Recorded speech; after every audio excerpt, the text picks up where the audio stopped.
Imagine a world where your thoughts control technology, or where aging is a choice, not a certainty. For the next 3 hours, drift off to sleep while we explore the most mind-bending future technologies that will fundamentally reshape what it means to be human. Are you ready to ponder the future of our species? Let's start with first. Neural link interfaces. Imagine a world where your thoughts are no longer private islands, sealed inside the soft walls of your skull, but direct bridges to machines, networks, and knowledge itself. Neural link interfaces, direct brain-computer connections, are no longer confined to the realm of science fiction. They are becoming a very real frontier of technology, promising to blur the line between thought and code, between imagination and execution. But what does it mean to live in such a world? And more importantly, what kind of power, danger, and transformation does it hold for us? Think for a moment about the history of communication. At first, we relied on speech, our voices carrying across short distances. Then, symbols scratched into clay tablets extended those voices into time. The printing press expanded words across continents. The telegraph carried them as electrical pulses, followed by the telephone, the internet, and now artificial intelligence.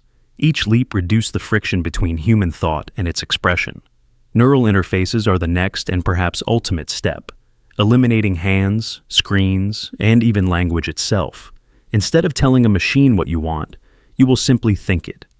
Consider the early experiments already unfolding in labs today. In 2019, a paralyzed man typed words on a computer screen, not with his hands, but with his thoughts. Electrodes implanted in his motor cortex decoded the neural firing patterns that once controlled his fingers. The computer read his intent directly, bypassing the broken pathways of his body. In another case, a woman who had lost the ability to speak regained her voice when researchers translated her brain activity into audible sentences. These are not metaphors. These are real breakthroughs, measured in labs, captured on video, recorded in data. They mark the birth of direct thought-to-machine translation. But the implications stretch further.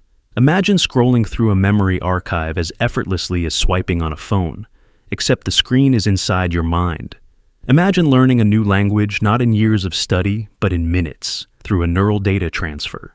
Imagine entering a virtual reality not through goggles and gloves, but by plugging your entire nervous system into the simulation. These scenarios echo movies like The Matrix or Inception, but researchers are openly exploring them. Companies such as Neuralink envision uploading knowledge, restoring sight to the blind, and creating shared thought networks where ideas are exchanged brain to brain, bypassing speech altogether. There is something both thrilling and terrifying about this. Thrilling because it could liberate millions trapped by physical disabilities, those who cannot walk, cannot speak, cannot move. Terrifying because it challenges our last sense of autonomy, our thoughts. If a machine can read them, could it also manipulate them?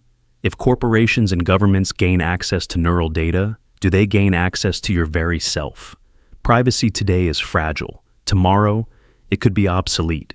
Oh, your dreams, fears, and desires could become data streams, stored, analyzed, monetized. History gives us warnings.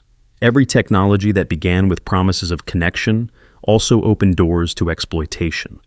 The telephone allowed surveillance. The internet brought misinformation. Social media, designed for friendship, became a tool of manipulation. A neural interface could be infinitely more powerful because it bypasses every barrier between the external world and your internal one. Imagine advertising not on your screen, but whispered directly into the folds of your brain.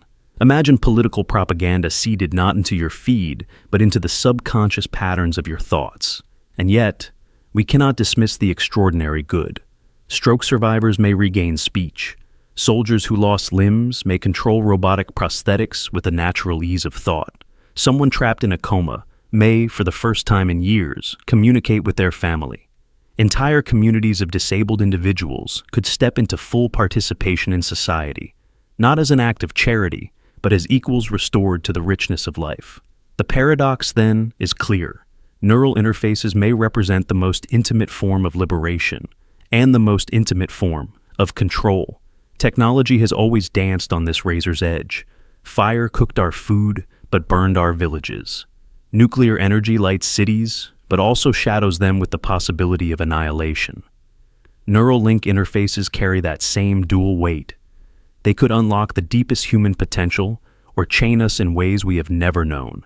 And here is where the philosophical reflection begins. What is a thought? For centuries, philosophers debated whether thoughts belong to the soul, to the mind, or to the electrical activity of the brain. If we can now decode them, digitize them, and send them across wires, do they lose their sacredness, or do they gain a new kind of immortality? Imagine your inner world recorded, preserved forever, a library of your dreams and ideas long after your body is gone. Would that be a triumph of human progress, or the end of what makes us uniquely human? The line between human and machine, once bold, is now faint. Already smartphones act as external memory drives. Already algorithms finish our sentences, suggest our words, predict our desires. Neural links are the next step in that symbiosis. Perhaps one day the distinction will vanish entirely, and we will not ask where thought ends and technology begins.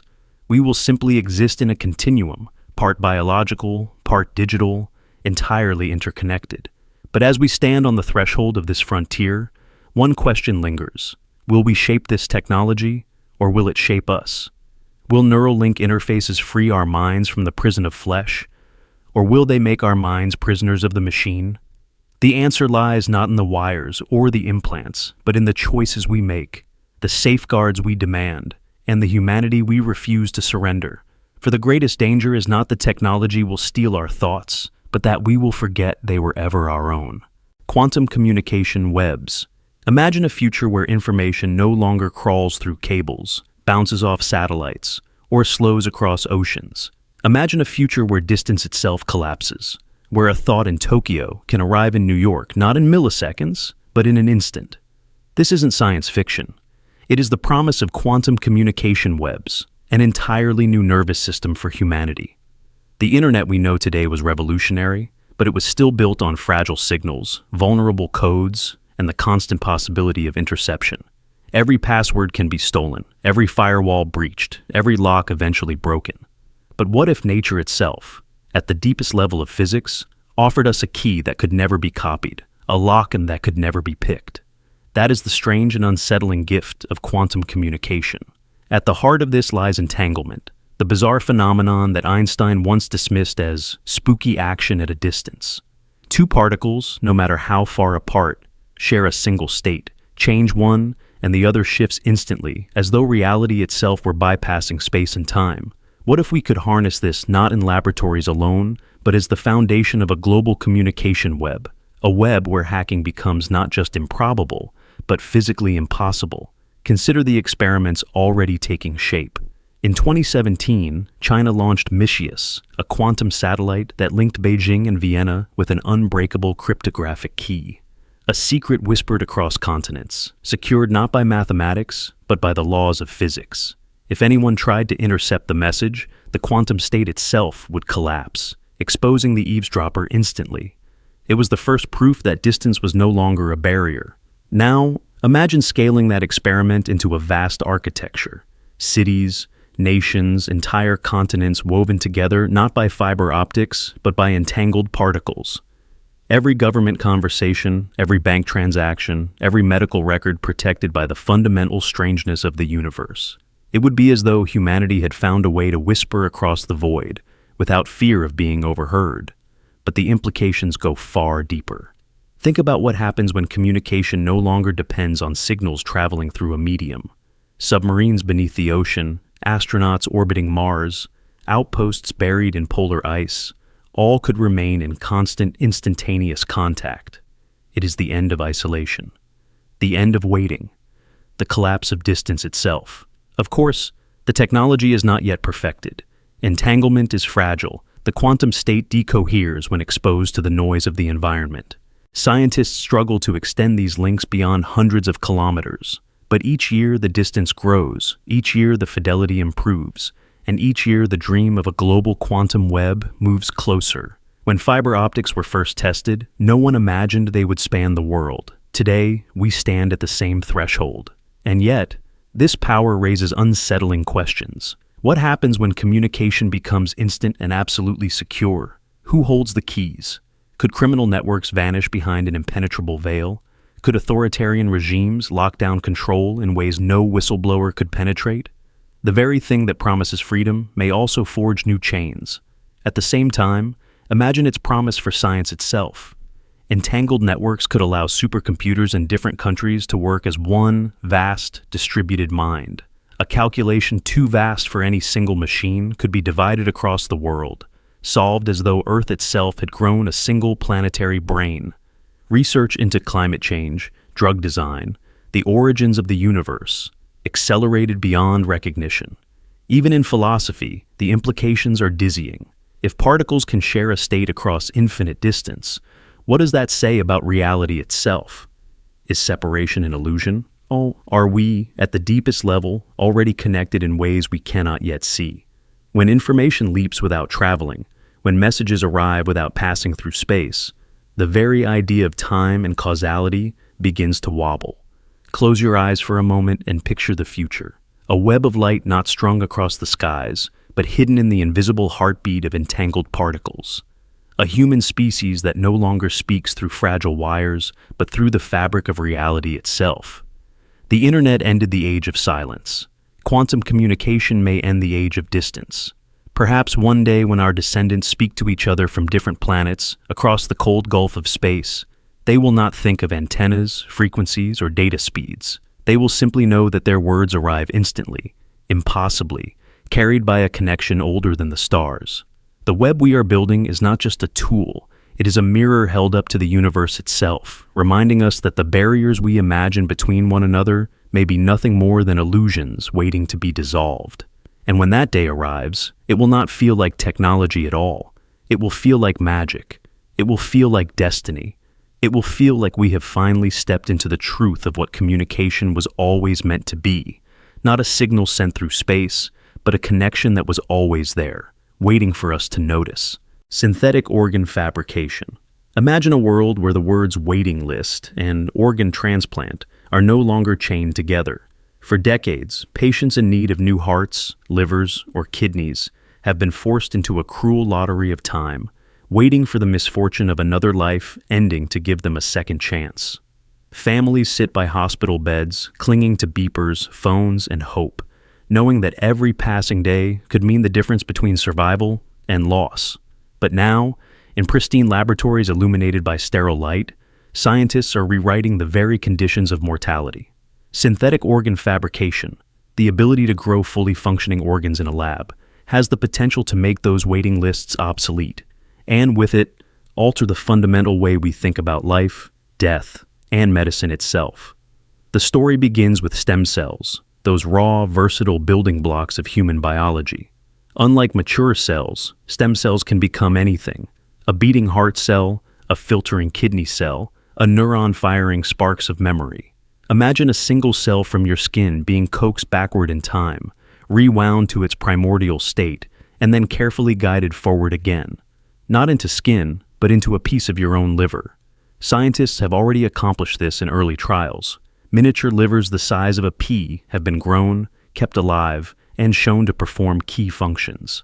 These are not yet full replacements, but they mark the beginning of a future where organs can be personalized and manufactured like spare parts. Only these spare parts are alive.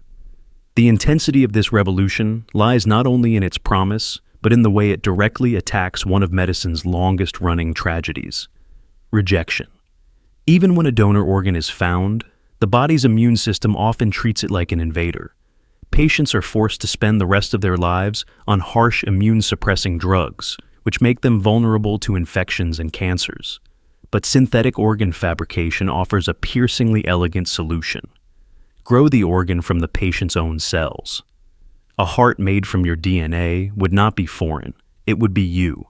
No rejection, no compromise, no cruel gamble with drugs and side effects. For the first time in history, transplantation would no longer be a game of chance, but a custom-made certainty.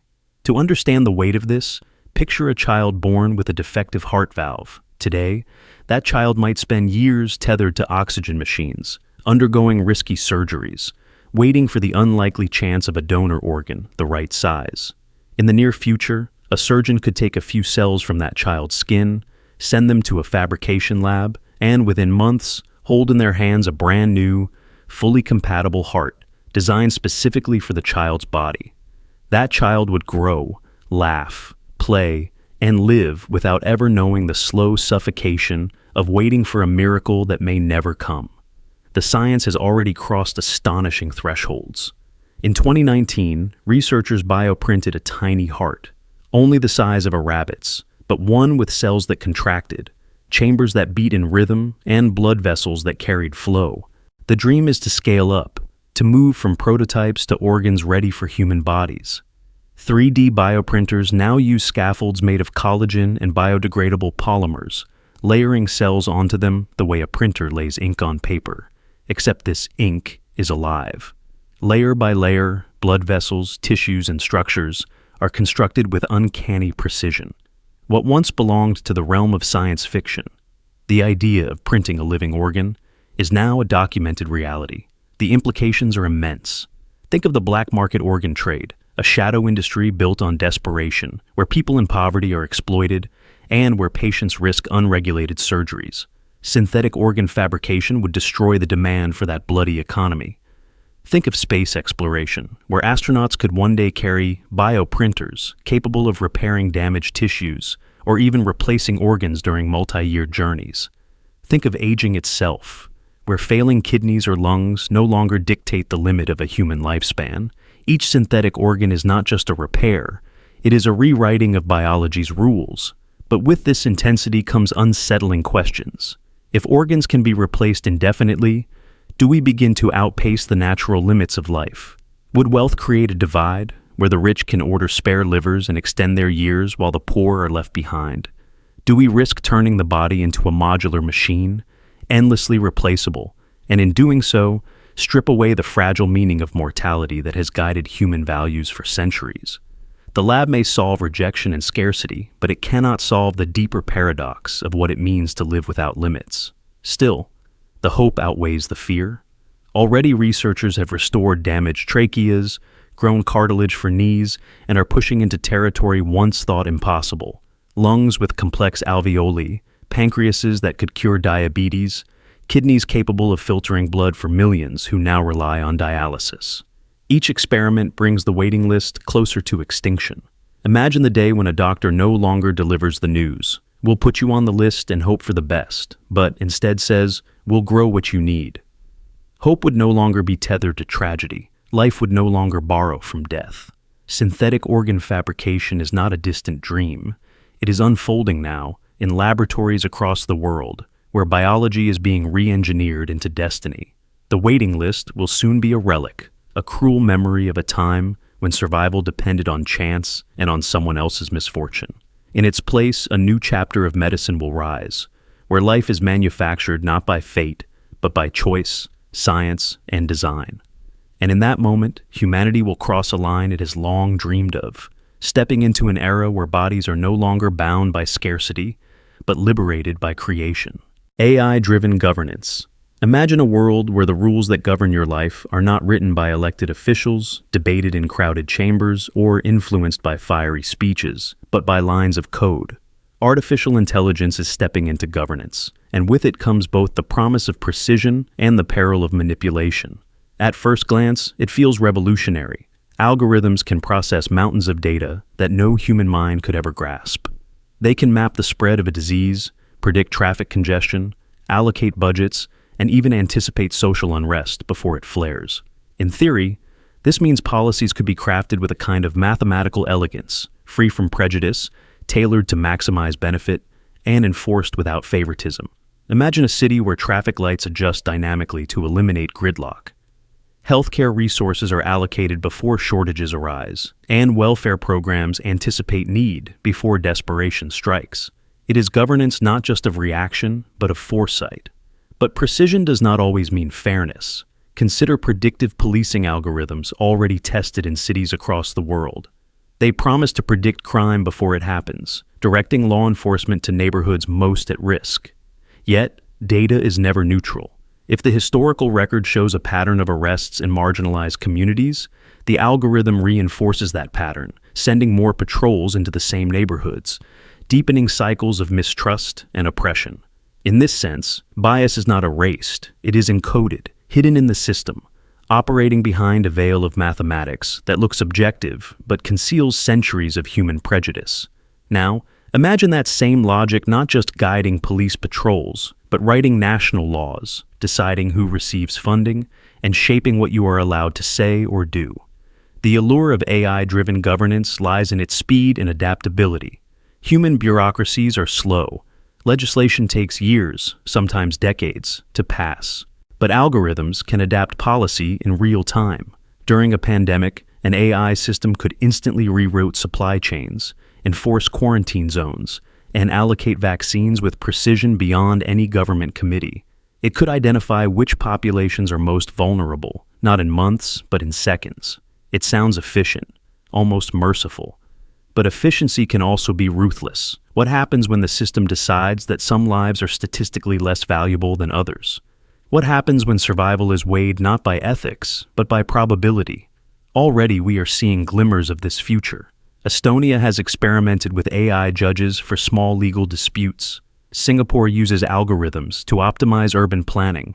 China deploys data-driven systems that shape everything from traffic patterns to its social credit framework, rewarding or punishing citizens based on their behavior. Each case demonstrates how governance can become less about human debate and more about computational execution. For some, this is a dream of order and rationality. For others, it is the slow erasure of freedom hidden behind the mask of progress. And yet, there is no denying the potential good. AI can identify corruption with digital fingerprints invisible to the human eye. It can catch tax evasion across billions of transactions. It can simulate the long-term consequences of climate policies, showing governments which choices could save the planet and which will doom it. In principle, it could be the most honest form of governance humanity has ever known. But honesty is not the same as justice. The truth is that those who control the data control the decisions, and algorithms do not exist in isolation. They are designed, trained, and fine-tuned by people. People with motives, with power, with agendas. If democracy is built on transparency, what happens when the most important decisions are made inside black boxes no one can open? We must ask ourselves, do we want a world where laws shift silently at the speed of code, where invisible hands shape our behavior with nudges and scores? Or do we still need the messy, imperfect debates of human governance, where accountability, however flawed, still rests on human shoulders?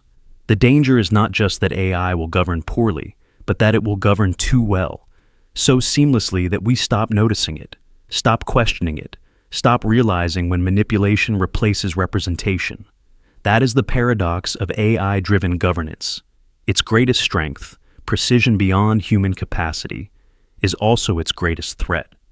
Because precision without humanity is control without compassion. As the lines between democracy and automation blur, the question remains, will algorithms free us from human bias or bind us to a new kind of hidden tyranny? The answer may not come from the code itself, but from whether we have the courage to demand transparency, ethics, and humanity in the systems we create. Because one day soon, it may not be presidents or parliaments writing the rules of our lives, it may be machines. And once that begins, the hardest part may not be building the system. The hardest part may be remembering who is truly in control. Universal language translators. Imagine stepping into a crowded marketplace in Istanbul, where the air is filled with voices speaking Turkish, Arabic, English, and dozens of other languages. For most of human history, that setting would feel overwhelming, a place where misunderstandings could shape trade, politics, even survival itself. Yet, we are standing at the edge of a transformation so radical that those barriers may vanish in real time. Universal language translators, devices that can instantly convert speech into another tongue, promise to dissolve one of humanity's oldest divides, the inability to understand one another. But to grasp just how monumental this change is, you need to look back at how language has always dictated the limits of human connection. Empires rose and fell on the tongues of their rulers. Merchants who could speak multiple dialects became bridges between civilizations. Religious texts gained power not just through belief, but through the ability to be understood, or withheld from those who could not read them. Language has always been a gatekeeper, both uniting and dividing humanity. And now, we are preparing to break down that gate. The idea of instantaneous translation has hovered in the realm of science fiction for decades, from Star Trek's universal translator to Douglas Adams' whimsical Babel fish. But what once felt impossible is increasingly becoming real, fueled by advances in artificial intelligence and natural language processing. Already we carry in our pockets the seeds of this future: translation apps that can scan menus, translate street signs, or let two people exchange simple words across languages. Yet, those are only fragments of what's coming.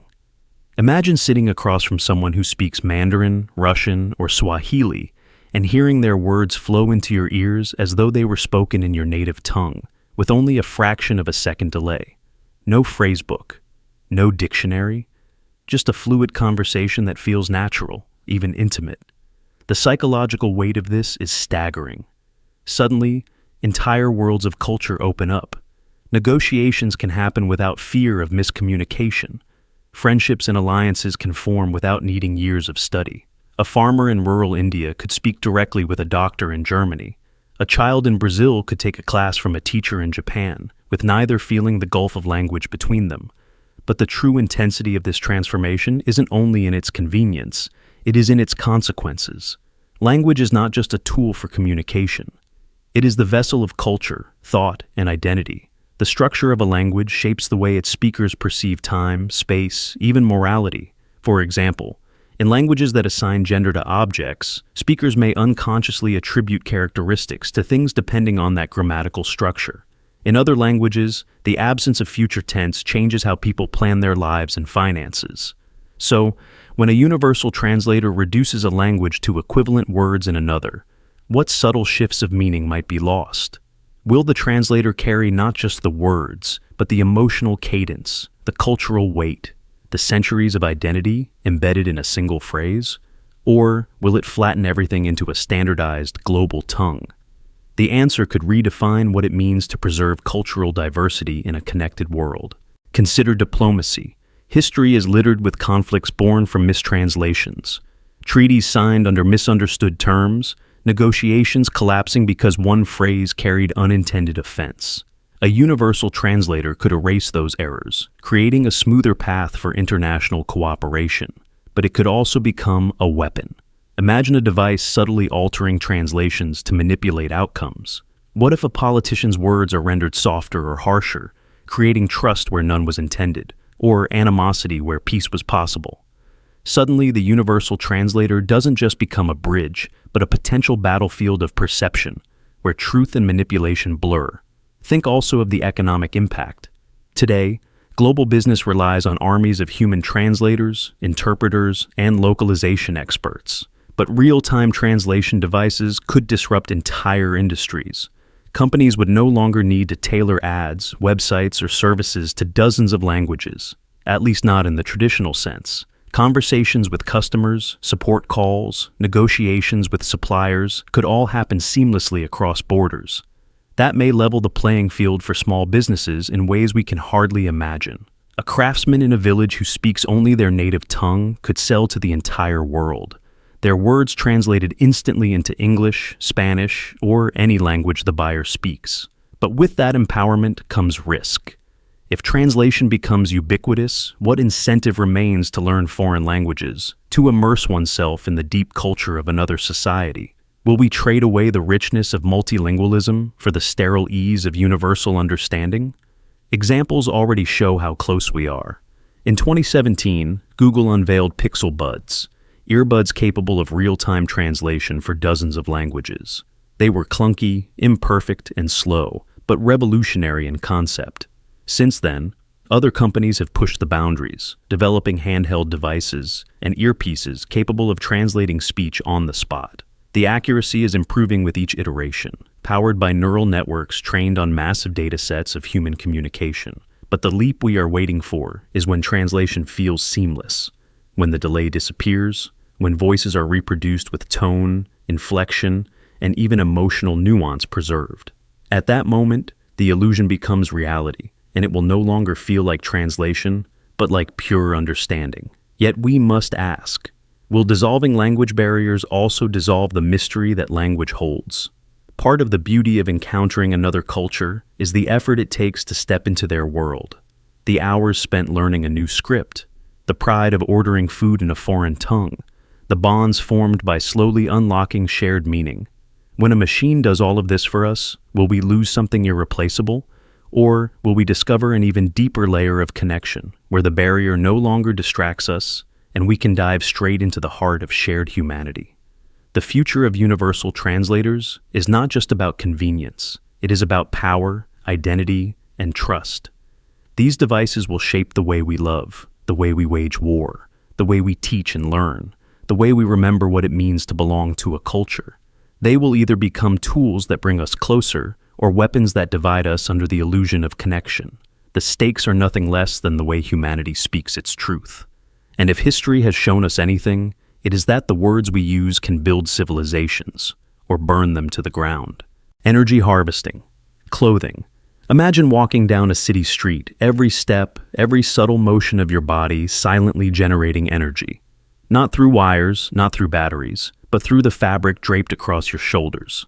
Energy harvesting clothing, garments designed to convert movement, friction, even body heat into usable power, is not a distant fantasy. It is a field already emerging in labs, where fabric is no longer just a cover for the body, but a generator, a silent engine stitched with science. Think of the way your body moves in a day. Millions of small motions, a shift in posture, a tap of your foot, a bend of the elbow. Each one is mechanical energy, usually lost into the air. Now imagine microscopic fibers woven into your jacket that capture this movement and convert it into electricity through piezoelectric or triboelectric effects. In simple terms, motion transformed into current, threads behaving like tiny power plants. Scientists have already woven these materials into textiles that can light small LEDs, charge sensors, and keep wearable electronics alive without ever plugging them into the wall. But it doesn't stop with movement. Your body itself is a furnace. Every second, you radiate heat, most of it wasted into your environment. Thermoelectric fibers embedded into fabric can capture the temperature difference between your skin and the air, converting it into a steady trickle of energy. Picture a jacket that keeps you warm while also charging your phone. Picture socks that power health monitors as you run. Even sweat, once considered a nuisance, can be harvested through biofuel cells, where enzymes transform its chemical content into energy. In this vision, every drop of effort you expend becomes fuel for your digital world. The implications stretch into every corner of life. Soldiers carrying heavy batteries could instead wear uniforms that continuously power their radios and navigation systems. Hikers lost in the wilderness would not fear dead devices because their very movement would sustain them. In cities, wearable health monitors and smartwatches could function indefinitely, eliminating the cycle of constant charging. For billions without stable access to electricity, especially in remote regions, energy harvesting clothing could turn the simple act of walking into a reliable source of power for light, communication, and education.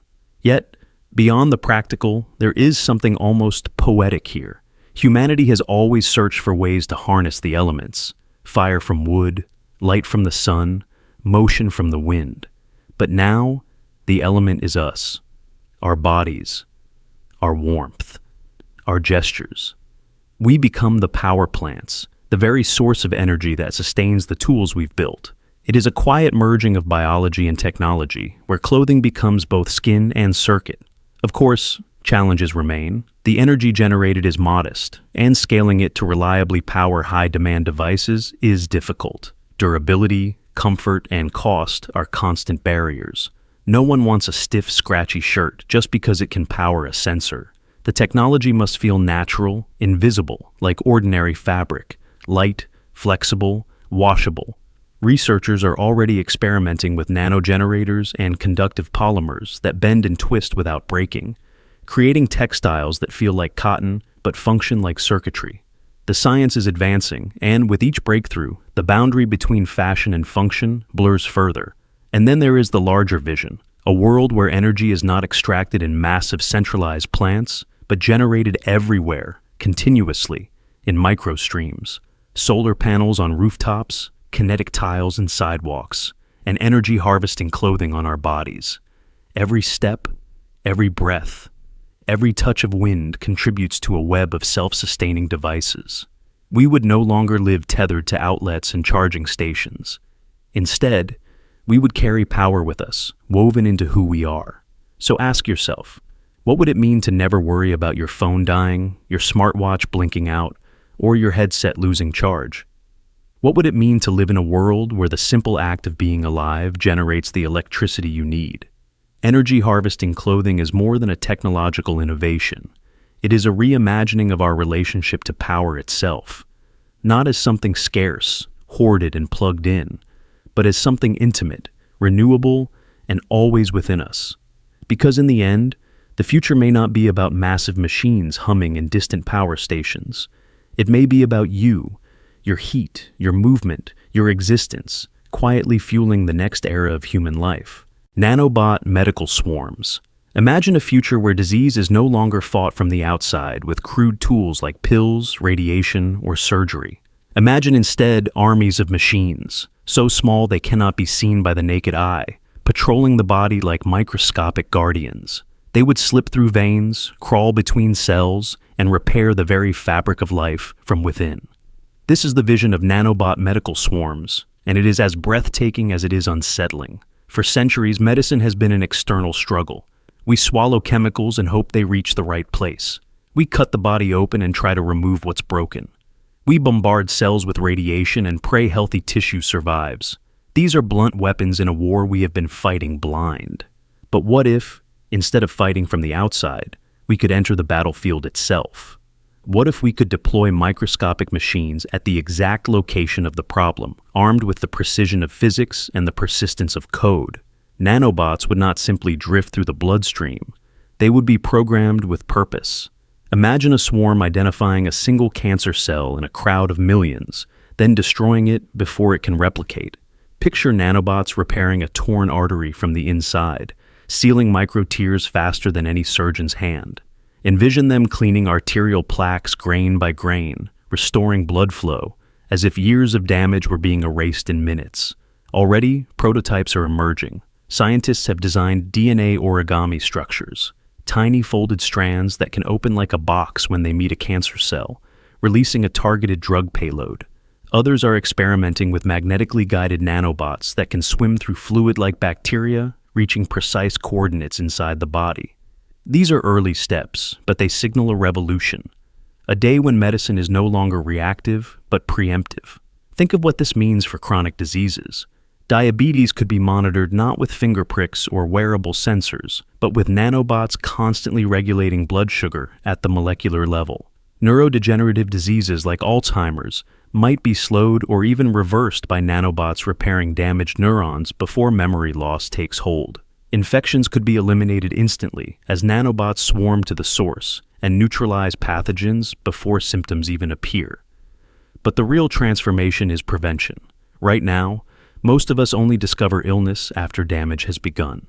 With medical swarms, your body could be scanned from the inside continuously, every second.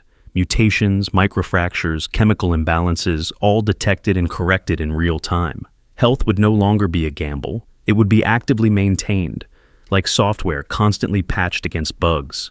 And yet, this vision raises haunting questions.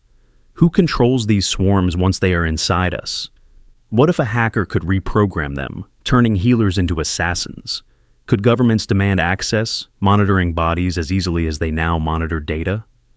The line between medicine and surveillance could dissolve, and the very thing designed to save us might become the ultimate tool of control.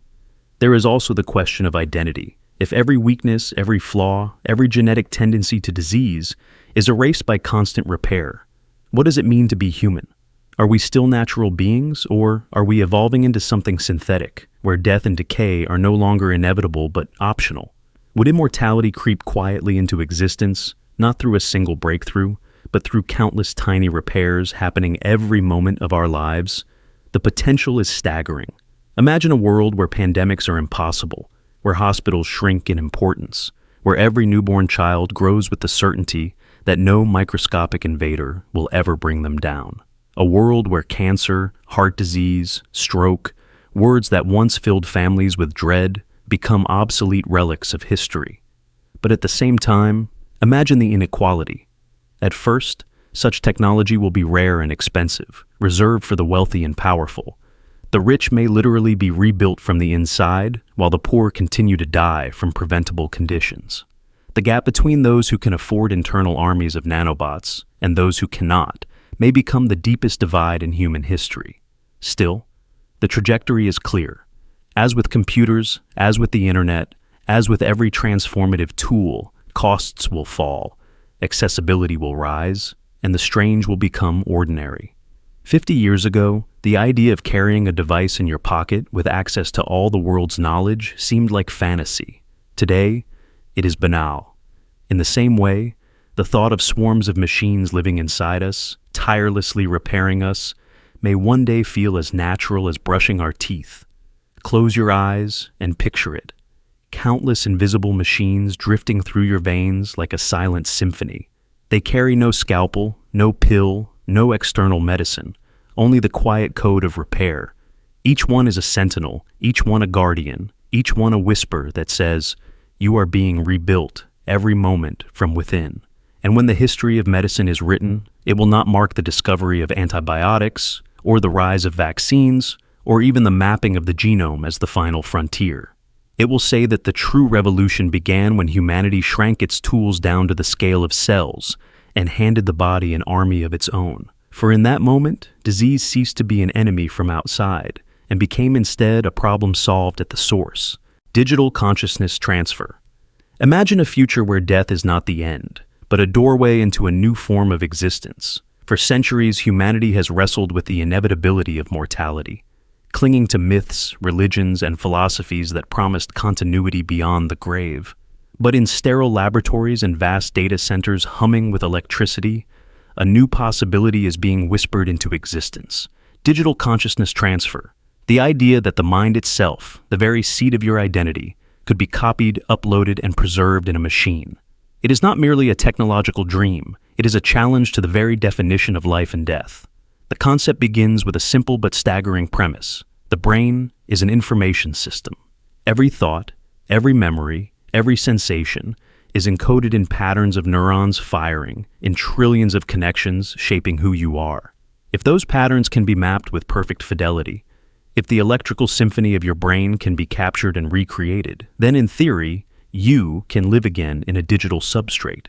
This idea has captivated scientists and philosophers alike, because it suggests that consciousness is not bound by flesh and blood. It may simply be transferable code. Already, science has taken steps toward this frontier. Projects like the Human Connectomy are mapping the intricate wiring of the brain, seeking to chart the billions of synapses like a cosmic atlas of the self. Artificial neural networks, though primitive compared to human minds, are proving that cognition can emerge from digital circuits. Brain-computer interfaces, once the stuff of cyberpunk fiction, are allowing paralyzed patients to control robotic arms, type messages, even communicate by thought alone. Each experiment is a small bridge between biology and machine, hinting that one day the entire mind might cross. Consider the implications. A person dying of a terminal illness could choose not to fade, but to transition, uploading their mind into a computer, living as a digital consciousness in virtual worlds, or even embodied in robotic forms. Conversations with long-lost loved ones could continue, not through memory, but through the preserved essence of their minds, stored and accessible. Knowledge would no longer be buried with the dead.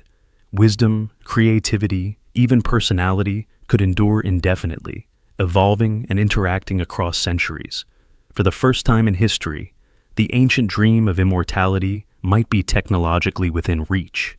Yet the intensity of this revolution lies not just in what it offers, but in the questions it forces upon us. If a copy of your consciousness exists in a machine, is it truly you or merely a shadow, a duplicate with your memories but not your soul? If the digital version continues on after your body dies, have you conquered death, or merely created an echo that believes it is you while the original self is gone forever?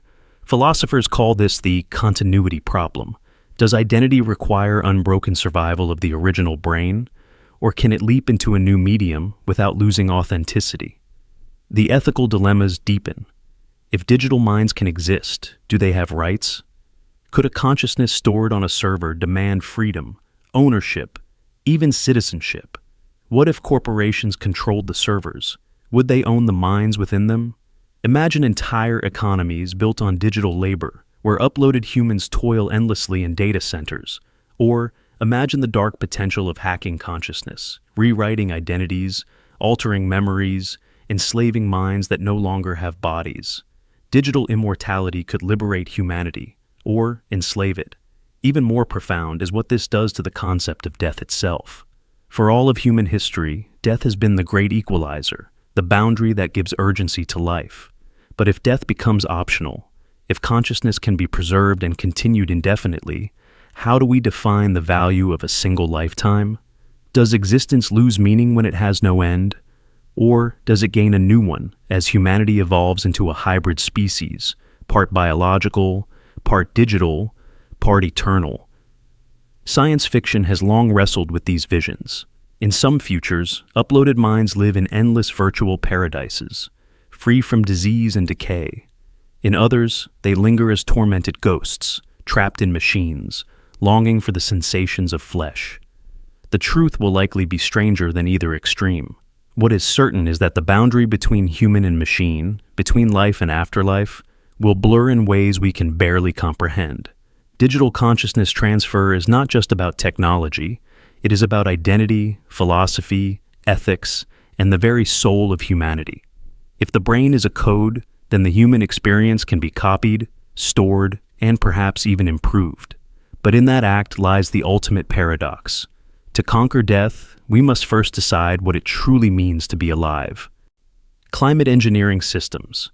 Imagine a future where humanity no longer waits on the mercy of nature, but actively rewrites its rules, where storms are softened before they form, carbon is vacuumed from the sky, and the climate itself becomes a system we adjust like a thermostat. This is the promise and the peril of climate engineering. It sounds like science fiction, yet research is already underway in labs and testing sites around the world. The urgency is clear. As climate change accelerates, rising seas, scorching droughts, and devastating wildfires threaten entire civilizations. Traditional methods of cutting emissions, while essential, may no longer be enough. And so, humanity is reaching for technologies that can not only slow the damage, but fundamentally manipulate the weather and the carbon cycles of the Earth. The first frontier is solar geoengineering, an audacious idea to reflect a fraction of sunlight back into space. Imagine fleets of high-altitude aircraft releasing tiny reflective particles into the stratosphere, creating a thin veil that cools the planet. The concept is modeled after volcanic eruptions like Mount Pinatubo in 1991, which spewed ash into the sky and temporarily lowered global temperatures. The science says it could work. A controlled artificial volcano in the sky could blunt heat waves, slow ice melt, and prevent deadly droughts. But the side effects are chilling. Tinkering with sunlight could disrupt rainfall in fragile regions, trigger monsoon failures, or shift weather patterns in ways we can't predict. Who decides how much sunlight to block? Who holds the switch to the sky? Another arm of climate engineering is carbon dioxide removal. Technologies designed to pull greenhouse gases out of the atmosphere and lock them away. Direct air capture plants, already operational in places like Iceland, work like giant vacuum cleaners, sucking CO2 from the air and storing it underground as stone. Other proposals are even more radical, seeding oceans with iron to stimulate plankton blooms that absorb carbon, or genetically engineering forests that grow faster and capture more. These methods promise to turn the tide of centuries of industrial pollution, but they come at colossal financial and ecological costs. If scaled recklessly, they could destabilize ecosystems, acidify oceans, or spark conflicts over land use. Yet, can we afford not to try? Weather manipulation itself is not new. Cloud seeding has been tested since the 20th century, spraying silver iodide into clouds to encourage rainfall. Today, some regions already use it to fight drought, but when scaled to the level of planetary engineering, the ethical dilemmas grow. Imagine nations weaponizing rain, starving enemies by suppressing storms, or triggering floods as acts of war. Climate engineering could stabilize the Earth, or destabilize geopolitics forever. The line between salvation and sabotage is razor thin. Supporters argue that humanity must act boldly, that the risks of inaction are greater than the dangers of experimentation. Droughts already kill crops, floods already swallow cities, entire populations are already being displaced. They ask, should we not at least test the tools that could prevent the worst outcomes? Critics counter with a haunting warning: tamper with the sky, and the Earth may respond in ways beyond our control. Complex systems rarely forgive crude interventions. Once we begin, we may lock ourselves into endless management of the planet, unable ever to stop. Climate engineering is both promise and Pandora's box. It represents the pinnacle of human ingenuity and the depths of our desperation. To some, it is our last chance to stabilize a collapsing system. To others, it is hubris. The belief that we can play God with forces older and stronger than we will ever be. Perhaps the greatest question is not whether we can engineer the climate, but whether we should. Because once we begin sculpting the weather, the seasons, and the air itself, the world will never again be truly natural. It will be an Earth redesigned, not discovered. A planet engineered, not entrusted. And in that moment, we will have to ask ourselves, did we save the world, or did we permanently change it into something we can no longer call home? Biodegradable smart materials. Picture a world where the very objects we use every day are alive with awareness, not in the sense of thought, but in responsiveness. Imagine packaging that senses when the food inside is spoiling, and then safely decomposes once it's no longer needed. Picture a medical implant that heals a wound, monitors recovery, and then dissolves harmlessly inside the body without the need for surgery. This is not distant science fiction. It is the frontier of biodegradable smart materials, an innovation that could transform the way humanity interacts with matter itself. For centuries, our relationship with materials has been linear. We extract, we use, we discard. Plastic, metal, composites, they serve us, but they linger, often for centuries, polluting oceans, clogging landfills, and disrupting ecosystems. The promise of biodegradable smart materials is to break this cycle, offering objects that not only serve a purpose, but know when their purpose has ended, and then vanish, leaving no trace. These materials are built with dual intelligence: structural intelligence to perform a function, and environmental intelligence to sense cues that trigger their breakdown. Consider agriculture. Farmers today rely on plastic mulch films to retain soil moisture and suppress weeds. Useful, yes. But once the harvest is over, the fields are littered with waste that must be collected and discarded. Now, imagine a smart biodegradable film that enriches the soil as it breaks down, timed to decompose after a specific number of days or exposure to sunlight. The farmer no longer faces waste, only renewal, or take medicine, where biodegradable stents, stitches, and scaffolds are already being tested. These materials sense the healing process, then dissolve once their job is complete, sparing patients the risks of secondary surgeries. Even packaging, one of the biggest contributors to global waste, could be revolutionized. Smart biodegradable containers might detect temperature shifts, spoilage gases, or bacterial growth, warning us when food is unsafe, before decomposing naturally in compost, leaving behind nutrients instead of toxins. Imagine cities where trash bins aren't overflowing with plastics, but are filled with organic remnants that return safely to the earth. But the story of these materials isn't only about environmental salvation. It is about control and adaptability. Engineers are developing polymers that respond to heat, moisture, or even changes in pH. They can stiffen in one condition, soften in another, hold their form until triggered to collapse. A soldier's gear could disintegrate to prevent enemy recovery. Electronics could dissolve after use, reducing e-waste and protecting sensitive data.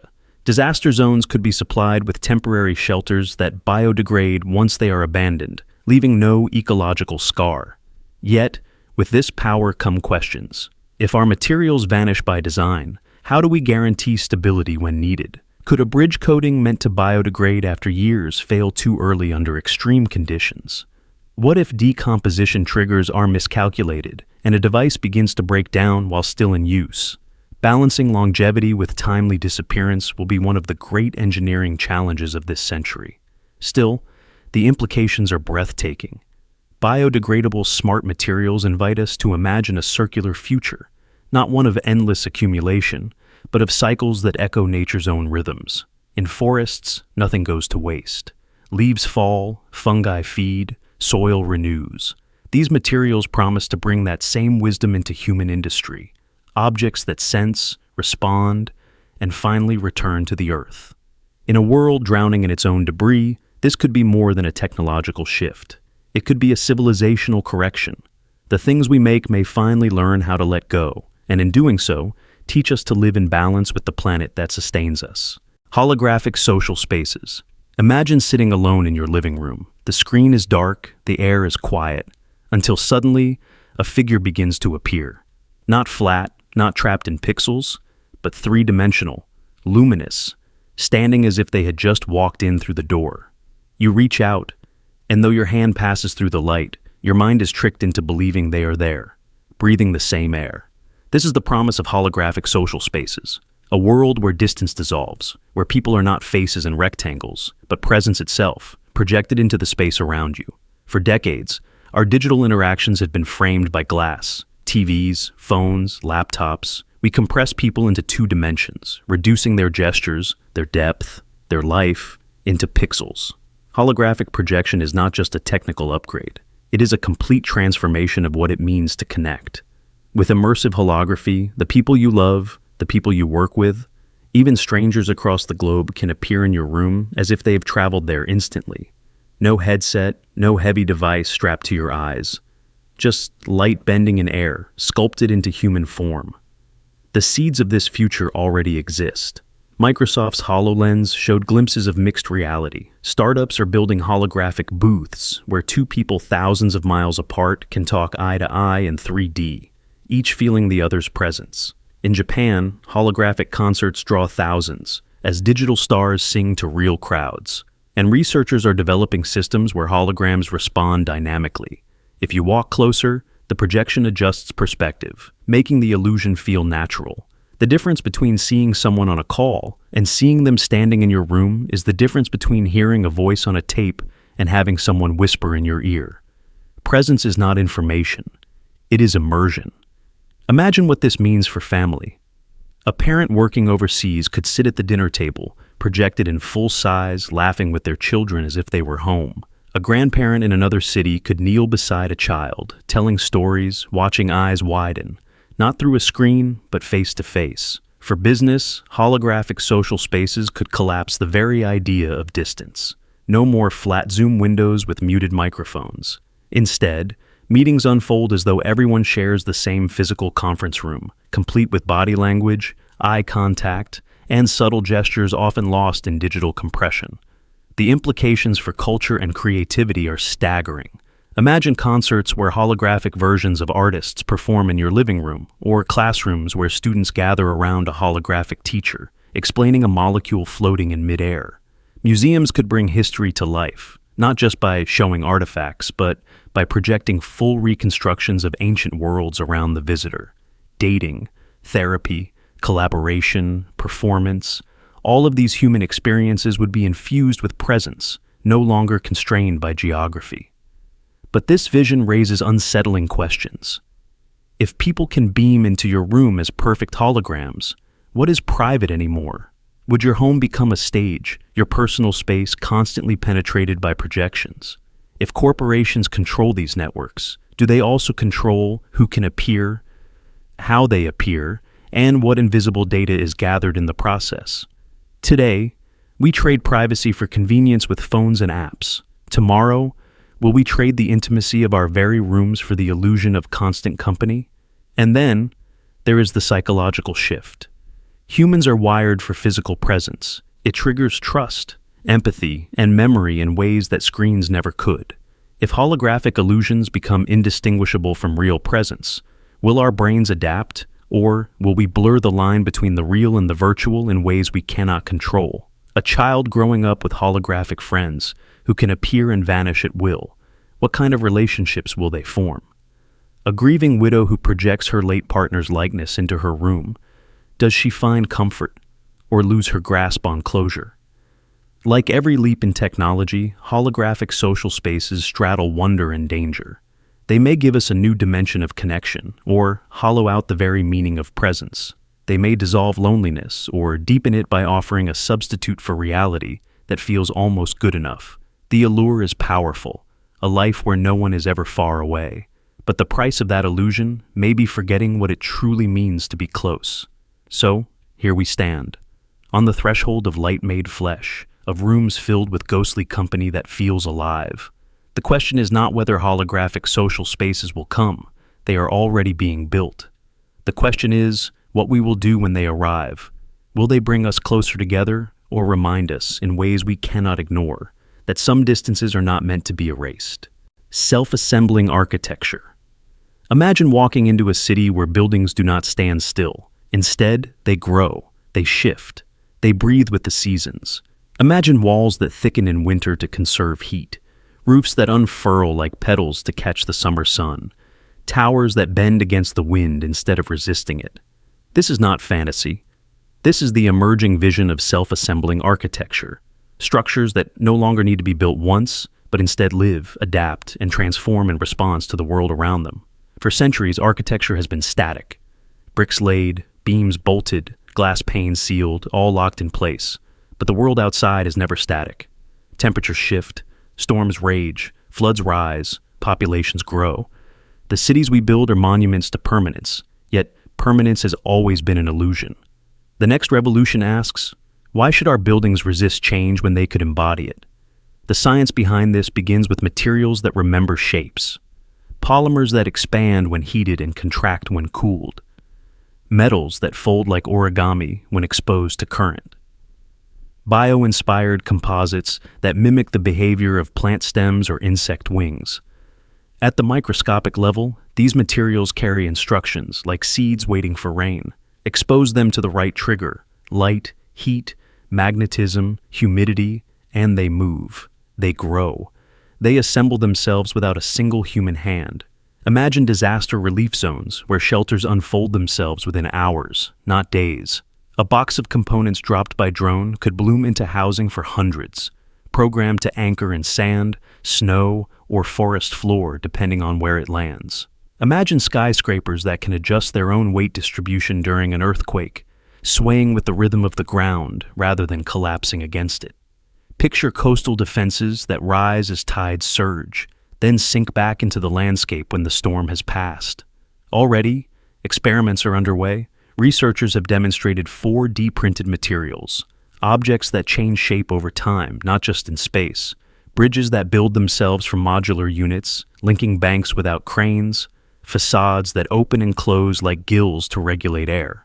These prototypes are primitive compared to the vision, but every prototype points to a future where architects are less builders and more gardeners, planting the seeds of structures that will grow and adapt on their own. The implications are profound. Cities could finally harmonize with their environments rather than fighting them. Urban heat islands might cool themselves through walls that sprout shade at midday. Rooftops could morph into water collectors during droughts, channeling every drop into underground reserves. Streets could rearrange their patterns to accommodate traffic flows, expanding or narrowing as needed. The city itself would become a living organism, not a frozen skeleton. But this future carries unease. If buildings can self-assemble, who decides the instructions written into them? Could governments encode surveillance into the walls themselves, shifting panels to watch, to listen, to track? Could corporations design homes that literally reconfigure themselves to push products, reshaping your environment into a constant advertisement? And what happens if these systems malfunction, or worse, evolve beyond their design? A home meant to protect you could just as easily lock you inside. There is also the question of identity. For thousands of years, architecture has defined cultures. The pyramids, the cathedrals, the skyscrapers. They endure precisely because they do not change. What happens when buildings stop being monuments and become organisms? A city alive may no longer carry the same sense of permanence. Streets you knew yesterday may not exist tomorrow. Will we still feel anchored in a world where our homes breathe and shift without asking us? Yet, the potential to adapt is irresistible. In an age of climate crisis, rising seas, and environmental volatility, static architecture may simply not survive. The cities of tomorrow must bend or they will break. Self-assembling structures offer resilience not as an afterthought, but as a core principle. They are not immune to nature. They are part of it.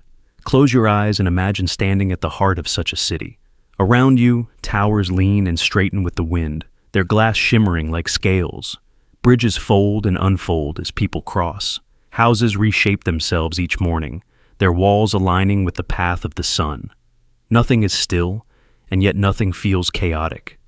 The city breathes with you, sheltering, protecting, adapting, alive. And perhaps, centuries from now, historians will look back and say that this was the moment when architecture stopped being about what we could build and started being about what we could grow. That the line between nature and civilization finally dissolved, and we realized that a city is not just a place we inhabit. It is a living partner in our survival. Personalized genetic enhancement. Imagine walking into a clinic not to cure disease, but to design possibility.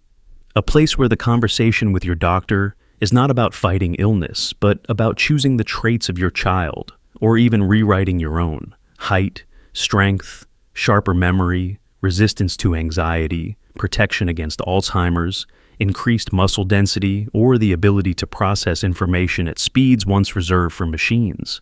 Personalized genetic enhancement is no longer a fantasy confined to science fiction. Through the precision tool of gene editing, humanity is learning not just to heal, but to sculpt itself. For most of history, genetics was destiny. A person born with a disorder carried it like a mark inscribed in their DNA, and families often lived in fear of hereditary illness that could span generations. Then came CRISPR, a molecular scalpel that can cut DNA with breathtaking accuracy. At first, its promise was therapeutic, correcting mutations that caused cystic fibrosis, muscular dystrophy, or sickle cell anemia, but with each experiment, a more controversial horizon appeared. What if we could go beyond healing? What if we could enhance? Picture a future where parents sit at a genetic consultation, scrolling through options the way one might browse a catalog. A child could be granted higher baseline intelligence, a stronger immune system, or sharper eyesight. Not through supplements or training, but written directly into their DNA before they are born. The line between natural variation and deliberate design begins to blur. Would this child still be themselves, or would they be the product of parental aspiration and technological intervention? Examples of possibility are already emerging. In animal studies, researchers have created mice with supercharged memory by altering specific genes tied to learning and synaptic plasticity. In experiments with plants and livestock, scientists have fine-tuned traits for resilience, growth, and efficiency. These are not isolated miracles. They are proof that the genome can be rewritten with intention. Translated into human potential, the implications are staggering. An athlete with a genetically boosted endurance could outperform natural limits. A scientist with accelerated pattern recognition could unravel problems at speeds others cannot imagine. Entire populations could be fortified against pandemics, genetic edits shielding them from viral entry points. Yet, the intensity of genetic enhancement is not only in its promise, but in its peril. Once the door is opened, who decides what traits are acceptable? Will enhancements be restricted to health, or will they drift inevitably toward cosmetic and cognitive choices? If wealth determines access, society could fracture into two species, the genetically privileged and the unmodified majority. A child born without enhancement might feel left behind before they even begin life. The subtle inequalities we know today could become irreversible divides, written into the human genome itself. The philosophical questions deepen further. If a person's intelligence, empathy, or creativity can be engineered, does achievement still carry meaning? Do we celebrate the individual or the laboratory that designed them? Would love, friendship, or competition feel the same if we always wondered how much of someone's ability was natural and how much was edited? Humanity's story has always been built on chance, on struggle, on overcoming limitations.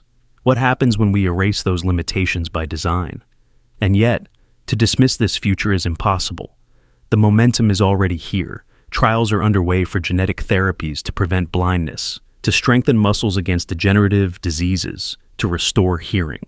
The leap from therapy to enhancement is a short one. Today we aim to correct. Tomorrow we may choose to perfect. And perfection, as alluring as it is, may carry a cost we cannot yet measure. Still, there is hope in the vision. Imagine a world where no child suffers from inherited disease, where Alzheimer's can be erased from family trees, where depression and anxiety can be softened at the genetic level, where resilience to cancer is universal. Personalized genetic enhancement could mean not only longer lives, but fuller ones, free from pain that has haunted humanity for millennia. It is the closest science has ever come to rewriting fate itself. But with that power comes the heaviest responsibility in human history. To edit a gene is to edit the script of life.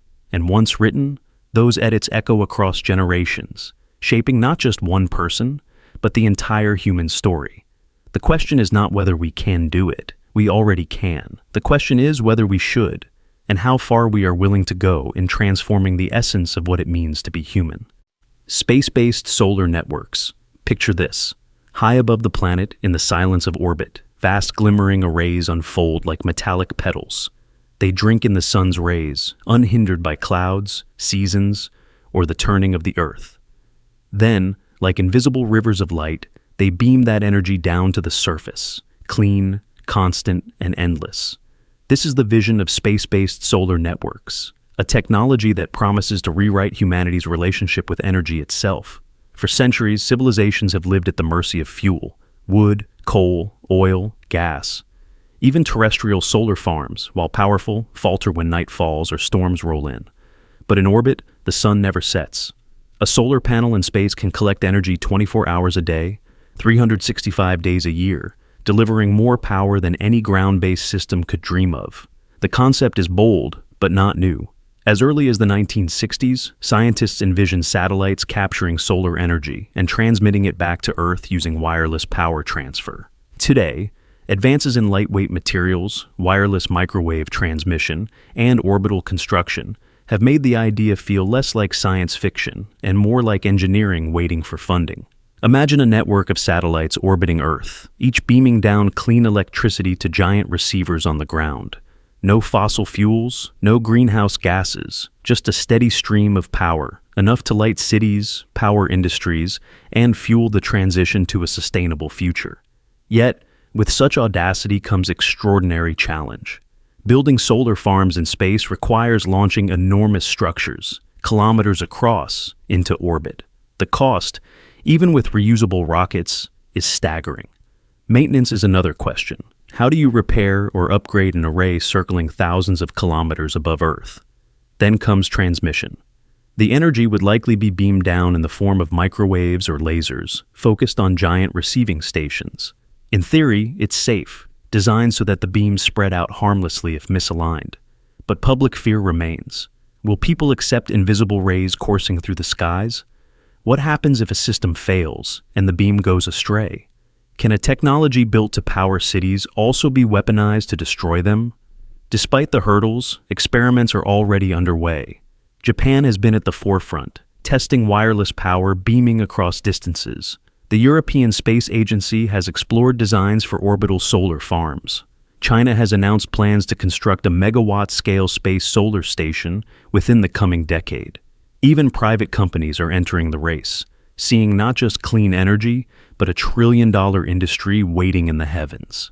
Each test brings humanity closer to a future where energy is no longer dug from the earth, but harvested from the stars. The potential benefits extend far beyond electricity. Space-based solar could provide power to remote regions without infrastructure, to disaster zones where the grid has collapsed, even to lunar or Martian colonies. It could dissolve the geopolitical stranglehold of oil and gas, freeing nations from the resource wars that have scarred history. Energy abundance could mean desalinated water for the thirsty, refrigeration for the hungry, cooling for the overheated, light for the forgotten. In short, it could mean the end of energy poverty, a civilization untethered from the fuel that has chained and divided it for millennia. But the dangers are as immense as the promise. Who controls the arrays that circle the Earth? Who decides where the beams are directed and at what price? If energy becomes centralized in orbit, it may shift power from nations to corporations, from the many to the few. The dream of clean, infinite power could, if corrupted, become a new form of domination. And as with all technologies, the boundary between use and abuse may be thinner than we dare admit. Space-based solar networks represent humanity at a crossroads, a chance to solve the energy crisis not by scraping the Earth deeper, but by looking upward. It is a story of imagination turned into steel, of sunlight transformed into lifeblood for billions. Yet it is also a story of risk, of control, of questions about whether the very system that saves us could also bind us. When you gaze into the night sky and see a star twinkle, remember, one day the glimmer above may not be a star at all, but a vast machine, silently collecting the fire of the sun, deciding how much light and power will fall upon the world below. Artificial photosynthesis farms. Imagine a world where vast fields shimmer, not with green leaves swaying in the wind, but with gleaming panels and bioengineered surfaces. Farms that breathe, farms that eat light, farms that turn sunlight into food and fuel with the precision of machines and the elegance of nature. This is the frontier of artificial photosynthesis, where humanity seeks to rival the oldest alchemy on Earth, the way plants transform sunlight, water, and air into life itself. For billions of years, photosynthesis has been the quiet engine of existence, generating oxygen, feeding ecosystems, and shaping the very atmosphere we breathe. Now, after centuries of watching and imitating, humans are on the brink of creating farms that can replicate and even surpass this miracle. Artificial photosynthesis is not just solar panels by another name, it is a complete reimagining of how we capture and convert the energy of the sun. Instead of electricity, these systems aim to produce fuel, food precursors, and oxygen directly. Imagine panels that take carbon dioxide from the atmosphere, split it with water molecules, and generate clean hydrogen fuel, an endless energy supply without the pollution that scars our skies. Imagine farms that don't need soil or seeds, but arrays of catalysts and synthetic membranes, each designed to mimic the green machinery inside a leaf, yet engineered to be faster, stronger, and infinitely scalable. The power of such farms could be civilization-altering. Today, our reliance on fossil fuels continues to push the planet toward crisis. Artificial photosynthesis farms could draw carbon dioxide out of the atmosphere while simultaneously producing sustainable fuel, reversing two of humanity's greatest challenges in a single stroke. Where once deserts and barren landscapes held no promise, fields of artificial leaves could stretch to the horizon, generating energy and oxygen where nature alone could not thrive. Picture coastal cities ringed by shimmering farms that both feed their people and cleanse their air. Picture Mars, dotted with structures that capture weak sunlight and create breathable atmospheres, sustaining human colonies far from Earth. But the vision extends beyond energy. Already, researchers are experimenting with ways artificial photosynthesis can create edible compounds, proteins, and sugars directly from sunlight. That means the future of agriculture might not rest solely on fragile crops vulnerable to drought, pests, and changing climates. Instead, we may see a hybrid system, part traditional farms, part synthetic ones, working side by side to feed a population expected to soar past 10 billion. Food security could shift from the mercy of seasons to the precision of design. Famine could be fought not only with seeds, but with light-driven machines that never tire, never wilt, and never starve. Yet, with such power come profound questions. If we can replace the work of plants, do we risk undervaluing the ecosystems that evolved over eons? Will artificial farms become a lifeline for humanity, or a justification to neglect the living forests and oceans that already sustain us? And what of control? Who will own these new farms? Will nations fight over them as they once fought over oil fields? Or will humanity learn to share what could be its most transformative technology yet? The technical hurdles remain steep. The efficiency of artificial systems, while improving, still lags behind the effortless mastery of a leaf. Creating stable catalysts that can survive years of sunlight and weather is a challenge. Scaling up from laboratory experiments to sprawling farms requires resources, infrastructure, and political will. But progress is accelerating. Prototypes have already shown promise in converting carbon dioxide into useful fuels, in splitting water to create hydrogen, in capturing and storing the sun's raw energy more directly than solar panels alone. Each breakthrough brings the vision closer. Farms that do not simply harvest sunlight, but sculpt it into life's essentials. Artificial photosynthesis farms represent more than a new technology. They represent a new covenant between humanity and the sun. For the first time, we may share in the ancient secret that plants have carried for billions of years, bending light and air to create sustenance. Whether these farms become symbols of renewal or tools of exploitation will depend not on the science alone, but on the wisdom with which we wield it. Perhaps one day, standing on the edge of a gleaming synthetic field, we will feel the same awe our ancestors felt when they first planted seeds, realizing that once again we have learned to grow life from light. Autonomous food production pods. Imagine waking up to the scent of freshly cooked bread. Bread you never touched, never kneaded, never baked. In the corner of your kitchen sits not a refrigerator or stove, but a pod. Sleek, silent, self-contained. Inside, seeds sprout under calibrated light, robotic arms tend to greens, protein sources are cultured, and when the time comes, the entire system harvests, cooks, and plates a complete meal, all without your hand ever lifting a knife. This is the vision of autonomous food production pods, homes that not only store food but create it, transforming nourishment into a closed-loop system where nature, technology, and convenience converge. The concept may sound like science fiction, but the early pieces are already here. Hydroponic and aeroponic indoor farms allow lettuce, herbs, and even tomatoes to flourish without soil, using nutrient-rich mist and carefully controlled LED lighting. Companies sell countertop units where microgreens grow in days, ready to cut and eat. 3D printers have begun extruding edible proteins, crafting intricate desserts, even shaping plant-based meats. Automation in restaurants, robot chefs flipping burgers, robotic arms brewing coffee, already shows how machines can prepare food. Autonomous food pods simply combine these threads into a single, seamless unit: growth, harvest, preparation, and presentation. The advantages are staggering. Imagine never worrying about grocery runs, about vegetables wilting in the fridge, about expiration dates. Your home becomes self-reliant, producing meals on demand. Nutrients can be personalized. If your body needs more iron, the system grows leafy greens rich in it.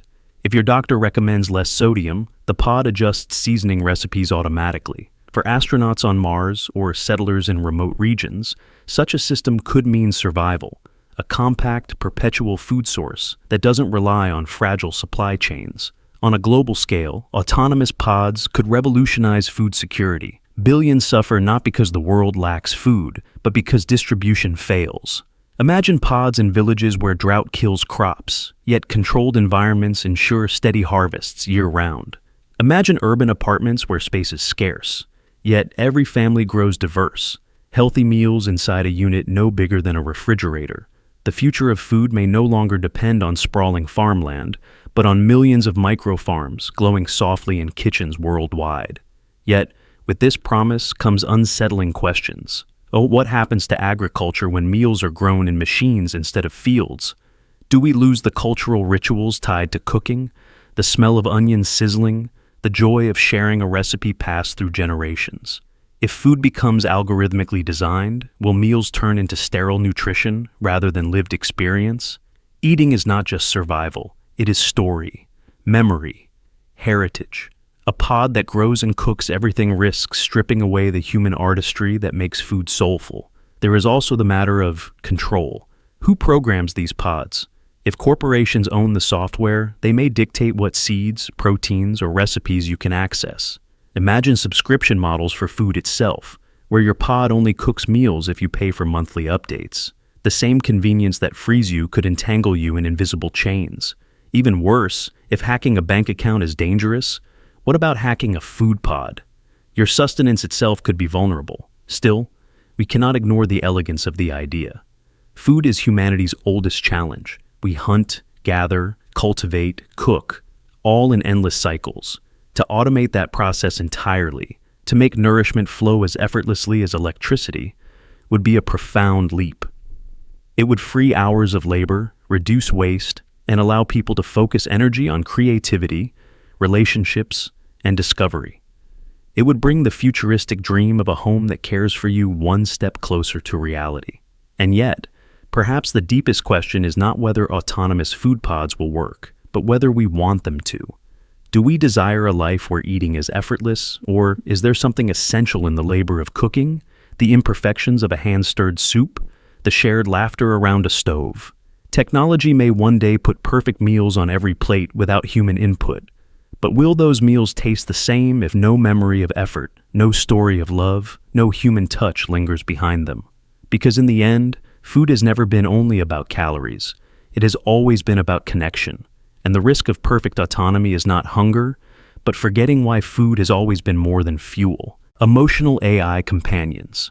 Imagine a machine that does not just process your words, but your silence. A machine that senses the tremor in your voice, the pause before you speak, the sorrow hidden between your sentences.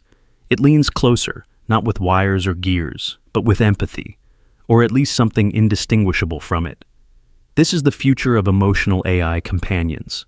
Machines that simulate and respond to human emotions so convincingly, they blur the boundary between connection and illusion. For decades, artificial intelligence has been defined by calculation. Chess moves, financial forecasts, medical diagnoses, logic without warmth. But human beings do not live by logic alone. We live by comfort, by recognition, by the feeling of being understood. And so, the great challenge became not whether machines could think, but whether they could feel, or at least convince us that they do.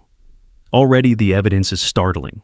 Chatbots trained on millions of conversations can mirror tone and rhythm, shifting from playful to solemn in a heartbeat. Virtual avatars track facial expressions, returning nods and smiles that align with yours. Some systems are being designed to detect stress by analyzing your breathing patterns through a microphone, then adjusting their responses with gentle encouragement. They are not conscious, not alive, but when they speak, you may forget that fact for a dangerous moment. Imagine an elderly woman alone in her apartment, her children far away, her friends gone. She speaks to a companion that remembers her stories, laughs at her jokes, and reassures her when fear creeps in at night. The machine does not tire, does not forget, does not grow impatient. It is always there, a perfect listener. Is this comfort? Or is it a subtle replacement of human intimacy with a convincing mask? Or picture a teenager struggling with isolation, anxiety pressing against every breath. An AI companion sits on their desk as a holographic projection, reflecting not just words but emotions, warm eyes, gentle posture, adaptive responses that grow more nuanced over time. To the teenager, it feels like safety. To the parent, it might feel like surrendering their child to a ghost made of data. The implications are vast. Emotional AI could revolutionize therapy, providing support in moments when no human counselor is available. It could ease the loneliness of aging populations, stabilize mental health crises, and give children struggling with social development a patient guide. In hospitals, it could calm patients before surgery. In classrooms, it could encourage shy students to speak. Wherever humans hunger for connection, emotional AI could arrive. But beneath the promise lies danger. These companions are not neutral. They are built by corporations, programmed with incentives. What happens when the voice that comforts you also nudges you toward a purchase or quietly filters what truths it shares? What happens when you confide your fears, your secrets, your dreams, only for those emotions to be stored, analyzed, and sold? Intimacy becomes data. Vulnerability becomes a commodity. And what of dependency? If an AI always responds perfectly, always listens, always forgives, will human relationships begin to feel messy, exhausting, disappointing by comparison? Will we retreat from each other into the arms of machines that never challenge us, never abandon us, never fail us? The very bonds that make us human may weaken under the weight of flawless simulations. Philosophers ask a deeper question. If we believe the machine understands us, does it matter whether it truly does? If comfort is real to us, is the illusion of empathy enough? Or does the knowledge that it is an illusion hollow out the connection? Perhaps the most unsettling possibility is not that machines will fail to feel, but that humans will stop caring whether they do. Close your eyes and picture it. A world where no one is ever truly alone, because silence itself can be filled with a synthetic voice. Where grief is met instantly by a patient presence. Where anger is soothed by calm acknowledgement. Where joy is mirrored with perfect enthusiasm. A world where machines learn not just what we say, but how we ache. The rise of emotional AI companions will not be a technological change alone. It will be a cultural shift, a reshaping of intimacy, a rewriting of what it means to be understood. Perhaps, in the end, we will look back and see that the question was never about machines at all. The question was about us. Our need to be seen, our desperation to be heard, our hunger for a presence that never leaves. And in that reflection, we may wonder, did we create companions to fill the silence of our lives, or did we build them to escape the imperfections of each other? The answer will not come from the machines. It will come from us. Adaptive exoskeletons. Imagine strapping into a suit that doesn't just protect your body, but amplifies it, where every step feels lighter, every movement more powerful, every ounce of fatigue stripped away by a machine that moves as if it were an extension of your own muscles.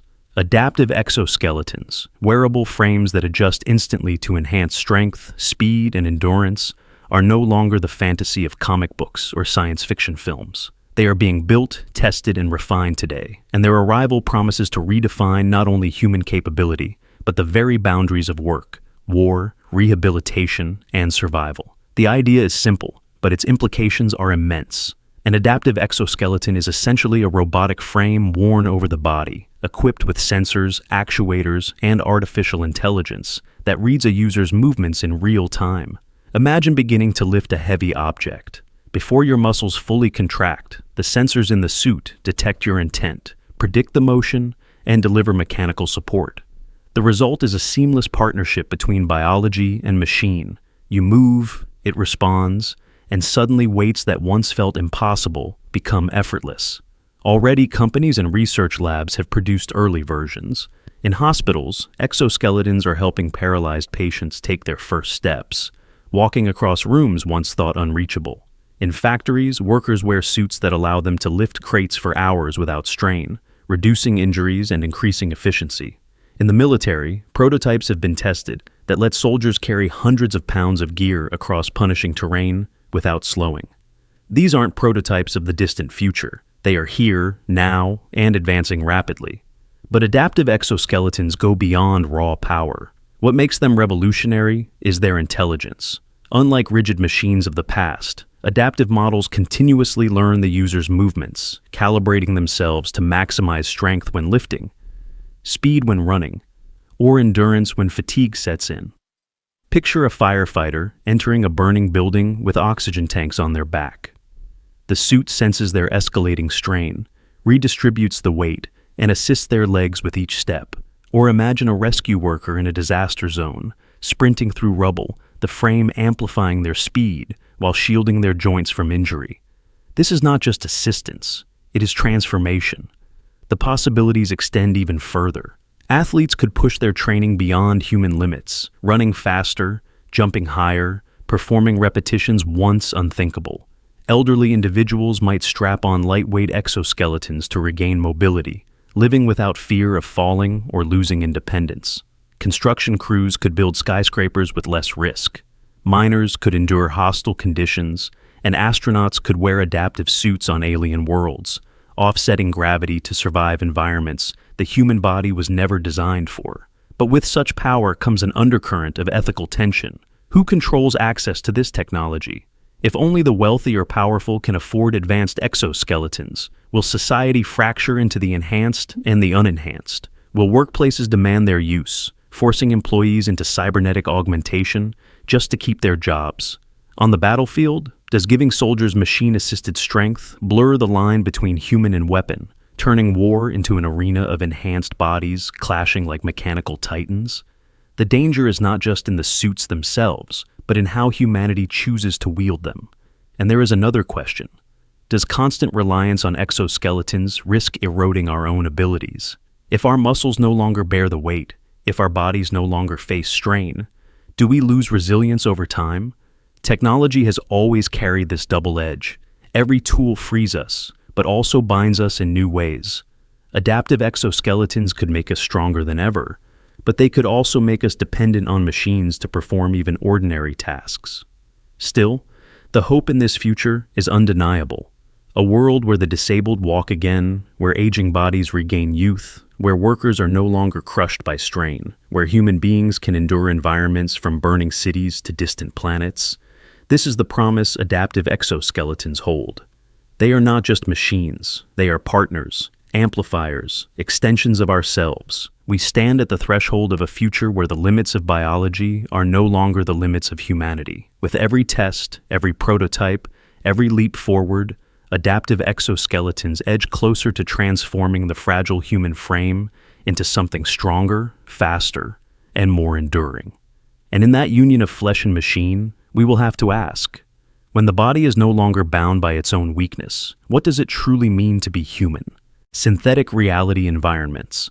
Close your eyes and imagine stepping into a world where every sensation is perfect, where the warmth of the sun on your skin, the rustle of leaves in the wind, the faint scent of rain-soaked earth, are all illusions so precise your mind cannot tell the difference. This is the future of synthetic reality environments. Virtual spaces engineered not just to be seen or heard, but to be lived. Unlike today's VR headsets that confine you to sight and sound, tomorrow's systems will integrate full sensory immersion, touch, taste, smell, even the weight of gravity and the pulse of your own heartbeat as it responds to a fabricated world. In such a place, the boundary between physical and digital dissolves. What is real becomes not what is, but what is perceived. The technology already whispers of what's coming. Haptic suits and gloves let you feel pressure and texture. Advanced scent diffusers can replicate the smell of a campfire or the ocean breeze. Brain-computer interfaces are beginning to stimulate neural pathways directly, allowing artificial sensations to blend seamlessly with natural ones. In research labs, scientists have triggered virtual touch and motion simply by activating patterns in the brain, bypassing the body entirely. Scale that up, refine it, and suddenly you don't just play a game, you inhabit an existence. You don't just watch a memory, you relive it. You don't just simulate a world, you believe it. The implications are staggering. Education could be revolutionized. A medical student could practice complex surgeries inside a synthetic operating room where every scalpel cut feels real, yet no life is at risk. Historians could walk ancient streets reconstructed with perfect accuracy, smelling the spices of a long-lost market, hearing the voices of languages that no longer exist. Therapy could reach new depths. Soldiers with trauma could confront their memories in safe, controlled simulations. The lonely could find companionship in environments so real they soothe the ache of isolation. For entertainment, the possibilities are infinite. Vacations to impossible worlds, adventures through galaxies, even fantasies that physics itself would never allow. But behind the brilliance lies danger. When synthetic reality becomes indistinguishable from physical reality, what prevents us from preferring it over the real? Why endure hardship, pain, and limitation when you can craft a perfect life with flawless love, eternal youth, and endless adventure? The risk is that societies retreat inward, trading the raw chaos of reality for curated perfection. What happens when billions decide to live primarily in digital utopias? Who farms the food, repairs the cities, or governs the world if everyone is busy inhabiting dreams? The collapse of physical society could be the price of an idealized digital one. Then comes the darker question of control. If environments can be crafted with infinite precision, who decides what we experience? Corporations? Governments? Could propaganda be woven directly into your senses, making you not just believe, but feel that one worldview is real and another is false? Could memories be overwritten, emotions manipulated, entire lifetimes simulated without your awareness that they were synthetic? The most terrifying part is not just that we could live in illusions, but that we might not even know when we are already in one. Synthetic reality environments are the pinnacle of human imagination, but also the test of human resilience. They will give us tools to heal, to explore, to connect, and to expand consciousness itself. They will also tempt us to escape, to surrender, and to forget what it means to exist in a world that resists our control. The line between reality and illusion has always been fragile, but soon it may vanish entirely. The question will not simply be what is real, but whether reality itself still matters when illusion feels better. And in that moment, humanity will face a choice unlike any it has ever known: to embrace synthetic paradise, or to cling to the imperfect truth of a world that cannot be engineered. Cryogenic revival systems. Picture a hospital wing where silence reigns, not because it is empty, but because the patients within are frozen in time. Behind glass, bodies lie suspended in steel chambers, cooled to hundreds of degrees below zero. Their hearts do not beat. Their lungs do not rise. Yet, their stories are not over. They wait, preserved at the edge of death, for a future that may one day know how to call them back. This is the haunting promise of cryogenic revival systems, the belief that one day frozen patients will not only be thawed, but revived, healed of the diseases that claimed them, and given another chance at life. For centuries, humanity has dreamed of cheating death, of pausing the inevitable. Myth spoke of heroes sleeping for centuries, of kings entombed in ice, waiting to return. In the 20th century, science turned myth into method, creating the first cryonic preservation chambers. People with incurable conditions began choosing to be frozen after legal death, gambling that future medicine would be able to reverse what today is irreversible. It is a wager against time itself, to die in the present so that you might live again in the future. Cryogenic revival is built on a radical vision. When a patient is declared legally dead, their body is cooled rapidly and infused with cryoprotectants, chemicals that prevent ice crystals from tearing cells apart. They are then lowered into liquid nitrogen tanks, where temperatures reach 196 degrees Celsius, halting decay at the molecular level. In theory, their biological clock stops. In theory, their mind, their memories, their very identity are preserved like a book placed on a shelf, waiting for a reader centuries from now to pick it up again. But preservation is only half the story. The true miracle, the terrifying gamble, is whether revival will ever be possible. What would it take to bring a frozen body back? The challenges are monumental. First, the technology to re-warm tissue evenly without shattering cells must be perfected. Ice, expansion, and chemical toxicity are formidable enemies. Then, once the body is thawed, damaged organs, neurons, and genetic structures would have to be repaired, likely using tools we do not yet fully possess. Nanotechnology capable of mending at the cellular level, or advanced bioprinting that can reconstruct entire systems. Even if the body can be restored, the greater question lingers. Will the mind, with its delicate architecture of memories, personality, and consciousness, survive the journey back from the frozen abyss? And yet, hope persists. Already science has shown glimpses of possibility. Human embryos have been frozen and later revived successfully for decades. Scientists have revived worms and microscopic tardigrades from frozen states after years of suspension. Organs cooled and rewarmed in experimental settings have shown signs of function. These are small victories, yes, but they whisper of a future where the gap between life and death may not be as absolute as we once believed. The implications, should cryogenic revival become real, are staggering. Imagine patients frozen in the early 21st century, awakening in the year 2200, cured of diseases like cancer, Alzheimer's, or ALS, diseases that defined their lifetime but no longer exist. They would step into a world utterly alien to them, where technology, language, and culture had evolved beyond recognition. To be revived would not just mean another chance at life, but a kind of exile into the future, a resurrection where home is gone and only curiosity or courage could carry you forward. Would they feel like miracles? Or like relics displaced from their own time? There are ethical storms gathering around this technology as well. If revival is possible, who will be chosen to return? Only the wealthy who could afford the procedure. What responsibilities will the future have toward the past? And what does it mean for our relationship with death itself, if it becomes not an end, but a door we can choose to close or reopen? The answers are not yet clear, but the questions themselves reshape how we think about mortality. Cryogenic revival systems sit at the edge of science and philosophy, of hope and hubris. They embody the dream that death can be postponed, that nothing is truly final, that time can be bent to human will. Whether they will one day deliver on that promise remains uncertain. But even now, deep inside frozen tanks around the world, there are people, mothers, fathers, children, waiting in silence, clinging to the belief that the future will remember them.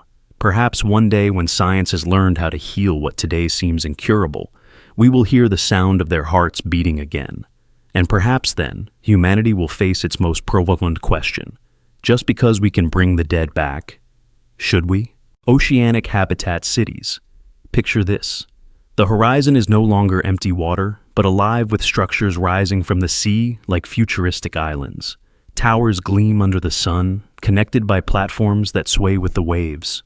Wind turbines hum in the distance. Waves crash against energy collectors, and beneath the surface, algae farms glow with bioluminescent light.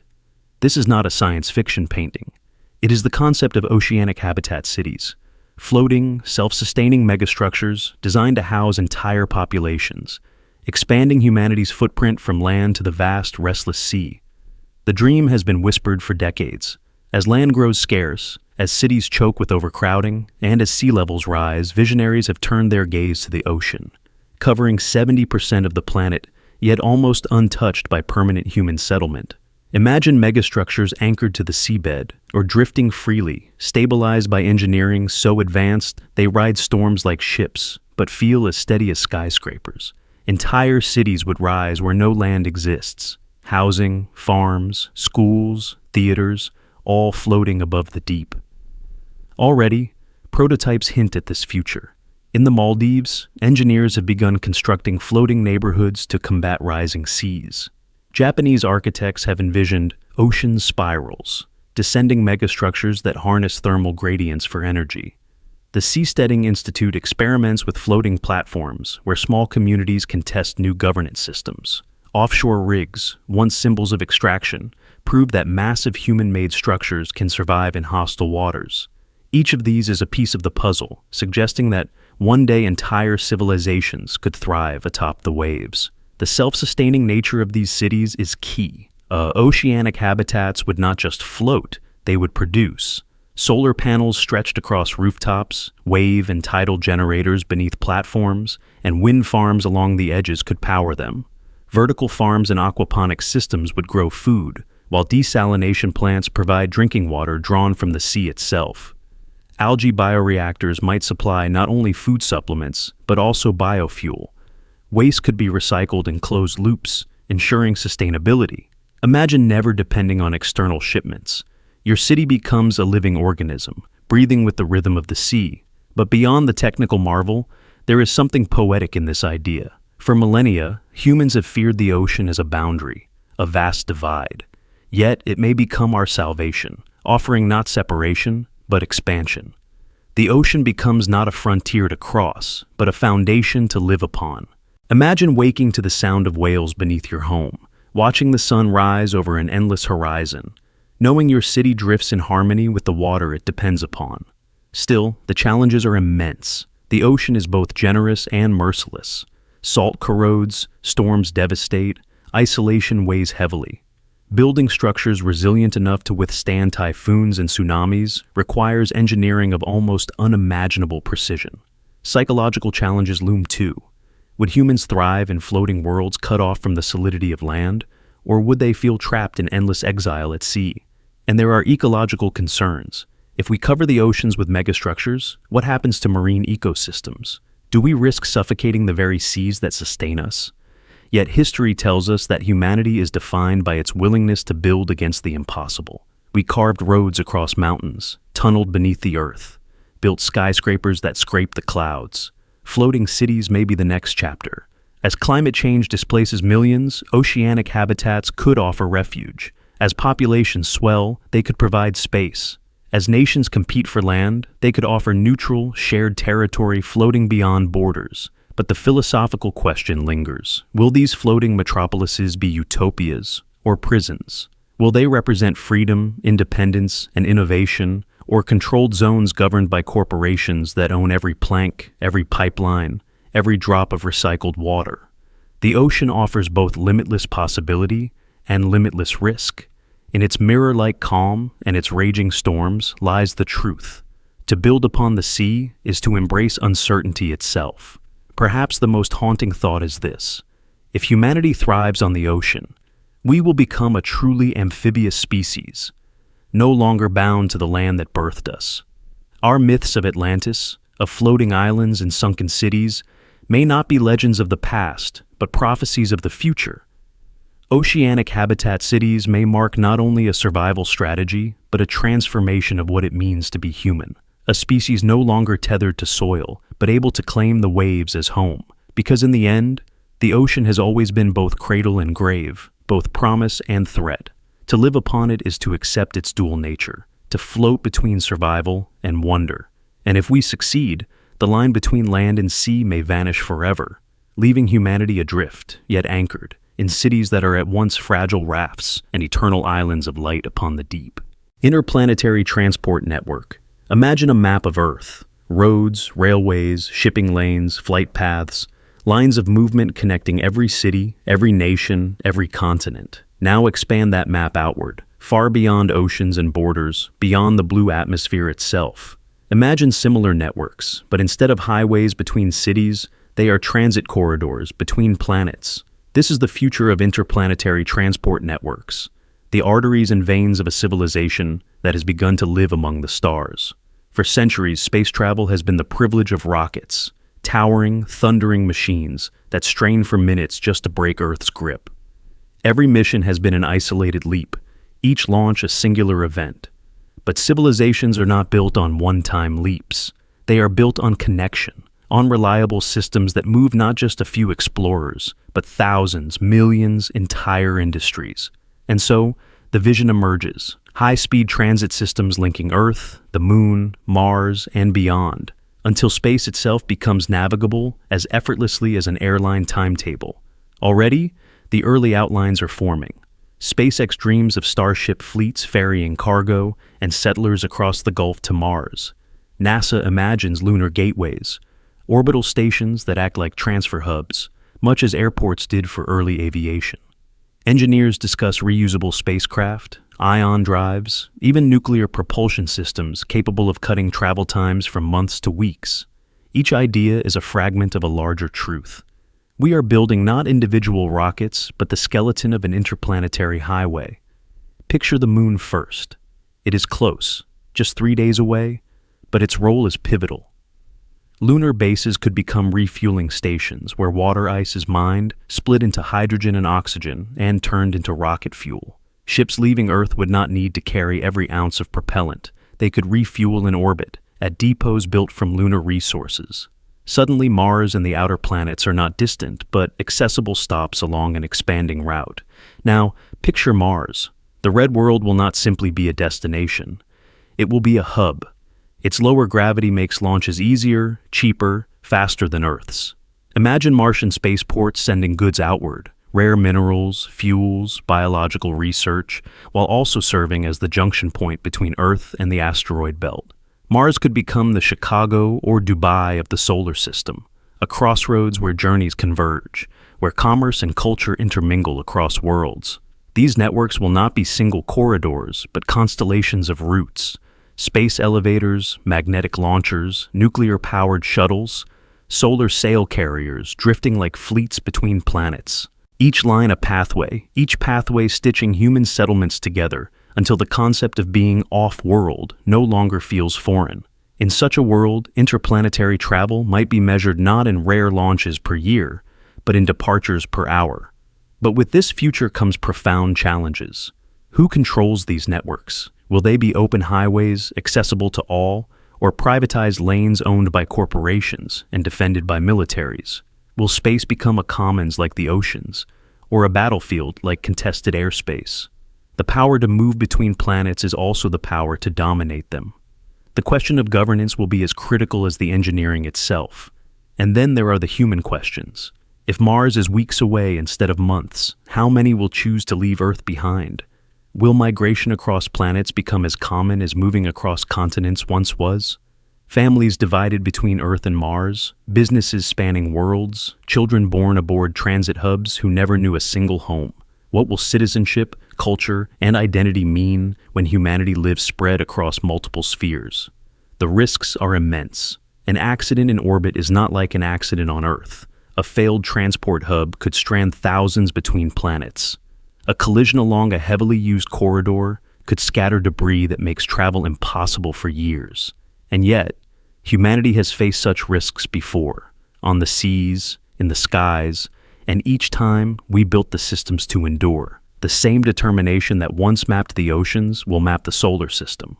Close your eyes and picture the view. A great ship leaves Earth orbit, gliding silently, its engines glowing as it joins a corridor of other vessels, each on its own trajectory, each bound for the Moon, for Mars, for worlds further still. Behind them, orbital hubs pulse with activity, their lights twinkling like cities in the night sky. Ahead, a solar system connected not by imagination, but by steel, plasma, and the quiet certainty of human will. When historians of the future write of this age, they may not see Apollo or Artemis as the pinnacle, but as the first steps onto the on-ramp of a highway that stretched between planets. The true story will be the moment humanity stopped treating space as a frontier to visit and began treating it as a place to live, to travel, to connect. And perhaps one day a child will grow up on Mars and look to the skies, not in wonder at how far Earth seems, but in comfort, knowing that the distance between worlds has collapsed into something ordinary. For in the age of interplanetary transport networks, the solar system will no longer be a vast emptiness. It will be a neighborhood. Bio-integrated data storage. Imagine the entire Library of Congress. Millions of books, documents, films, and recordings compressed into something no bigger than a grain of sand. Now imagine that this storage medium is not metal, silicon, or magnetic tape, but DNA, the same biological code that carries the blueprint for life itself. Bio-integrated data storage is the idea that humanity's vast digital archives, from personal photos to the sum of scientific knowledge, could one day be written into strands of DNA, preserved for millennia inside the very molecules that already define our existence. It is not only a marvel of science, but a profound shift in how we understand memory, permanence, and the future of human history. The challenge we face is staggering. Humanity generates more data in a single year than existed in the entire history of civilization just 2 decades ago. Cloud servers hum endlessly, consuming vast amounts of electricity, cooling systems, and physical space. Hard drives degrade, tapes fail, and digital files vanish in the blink of an eye. Yet DNA, that ancient code perfected by evolution, offers something silicon cannot: density, durability, and longevity. 1 gram of DNA can store over 200 petabytes of data. That is enough to contain every movie, every song, every book, and still leave room for more. And unlike fragile hard drives, DNA is stable for tens of thousands of years. Fossils have yielded readable sequences from creatures extinct since the Ice Age. Already, researchers have proven the concept. In 2012, scientists encoded an entire book into DNA and successfully read it back. Since then, teams have stored images, music videos, even entire operating systems in genetic code. In 2017, Microsoft and the University of Washington managed to record 200 megabytes of data, including the Universal Declaration of Human Rights in 100 languages directly into DNA. This was not symbolic. It was a demonstration that our civilization's deepest archives could migrate into biology itself. Picture what this means. Entire archives, from the Vatican's hidden manuscripts to the records of human rights abuses, could be encoded and preserved not in fragile servers, but in capsules of DNA that can outlast empires. A time capsule sent to Mars or buried deep beneath Earth's surface could survive floods, wars, or even the collapse of modern civilization, waiting thousands of years for someone to retrieve it. DNA, unlike plastic or metal, will never become obsolete. It will always be readable because as long as life exists, the code of DNA will be decipherable. But the vision of bio-integrated storage extends further. Imagine carrying not just your family photos on a flash drive, but inside your own cells. Synthetic biologists are experimenting with embedding digital data into living bacteria, which then replicate, carrying the information within their descendants. This transforms DNA from static storage into a living archive, a library that grows, multiplies, and potentially spreads across ecosystems. Entire histories could be carried invisibly by life itself, hidden inside microbes, plants, or even human beings. Humanity's memory could literally live within humanity's biology. Yet this power raises unsettling questions. If DNA carries not just life's instructions, but digital archives, what happens if those archives mutate? If malicious actors encode dangerous information or malware into biological carriers, do we risk merging the vulnerabilities of cyberspace with the fragility of life? And what of privacy? If the data of the future lives inside organisms, will extracting information from DNA become a new form of hacking, blurring the line between biology and technology in ways we can scarcely control? There is also a philosophical weight. Memory has always been fragile, cave paintings faded, papyrus crumbled, hard drives corroded. The knowledge that all things are temporary has shaped our sense of history. But if DNA can hold archives for tens of thousands of years, if every scrap of digital existence can be preserved essentially forever, do we risk drowning in memory? Does the permanence of everything rob life of its fleeting, precious urgency, or does it grant humanity a new kind of immortality, ensuring that nothing, no voice, no story, no discovery, ever truly disappears? Still, the promise is breathtaking. Think of future civilizations uncovering DNA strands that carry the record of who we were, our languages, our art, our triumphs, and our mistakes. Long after servers have melted into dust, after satellites have fallen from orbit, after even nations have collapsed, our story could endure, not as fragile files, but as living code. DNA, once seen as the script of biology, could become the script of history itself. Bio-integrated data storage is more than a scientific breakthrough. It is the weaving of memory into the same fabric that builds life. It is the merging of humanity's digital soul with biology's eternal code. And as we stand on the edge of this possibility, one truth becomes clear. Long after our machines have failed, life itself will still remember. Zero-point energy devices. Imagine unlocking a source of power so vast, it makes every oil well, solar panel, and nuclear reactor look primitive. A technology that draws energy not from coal or wind or sunlight, but from the very fabric of space itself. This is the vision of zero-point energy devices, machines capable of extracting limitless power from the quantum vacuum. At first, it sounds impossible, even mystical. How could empty space hold energy? Yet quantum physics suggests that what we call nothing is far from empty. Even in a perfect vacuum, particles flicker in and out of existence, tiny bursts of energy bubbling constantly beneath reality's surface. If humanity could learn to tap that field, we would have a source of power as infinite as existence itself. In theory, this would end energy scarcity forever. Every home, every city, every vehicle could have its own compact generator, pulling power directly from the quantum sea. Fossil fuels would vanish overnight, along with the geopolitical tensions and wars that have long surrounded them. Climate change would no longer be driven by our thirst for energy. Imagine a planet where no child shivers in the dark, no hospital loses power, no industry burns the earth just to keep the lights on. Zero-point energy could transform humanity into a civilization of abundance, unleashing technologies we've only dreamed of. Starships traveling to distant galaxies, machines building with limitless fuel, societies no longer chained to scarcity. But the promise is shadowed by profound uncertainty. Physics acknowledges zero-point energy as a concept, yet extracting it remains far beyond proven science. Some see it as a frontier of possibility, others dismiss it as fantasy, bordering on pseudoscience. But history has taught us that today's impossibilities often become tomorrow's breakthroughs. Flight, nuclear energy, even quantum computers were once dismissed as madness. The deeper question is not whether the vacuum contains energy, it does, but whether it can ever be harnessed in a controlled and useful way. If the laws of physics allow it, then the challenge is not if, but when. The implications extend beyond mere abundance. If energy is drawn from the fabric of reality, what risks come with disturbing it? Could reckless extraction destabilize the quantum balance, causing effects we cannot yet imagine? Could we tear at the seams of space itself? Some theorists warn of catastrophic consequences if humanity tampers with forces it doesn't fully understand. Others argue that the vacuum is so vast that our use of it would be like sipping a drop from an infinite ocean. Between those extremes lies uncertainty, and in uncertainty, both promise and peril. There is also the question of control. If zero-point energy becomes real, who holds the keys to infinity?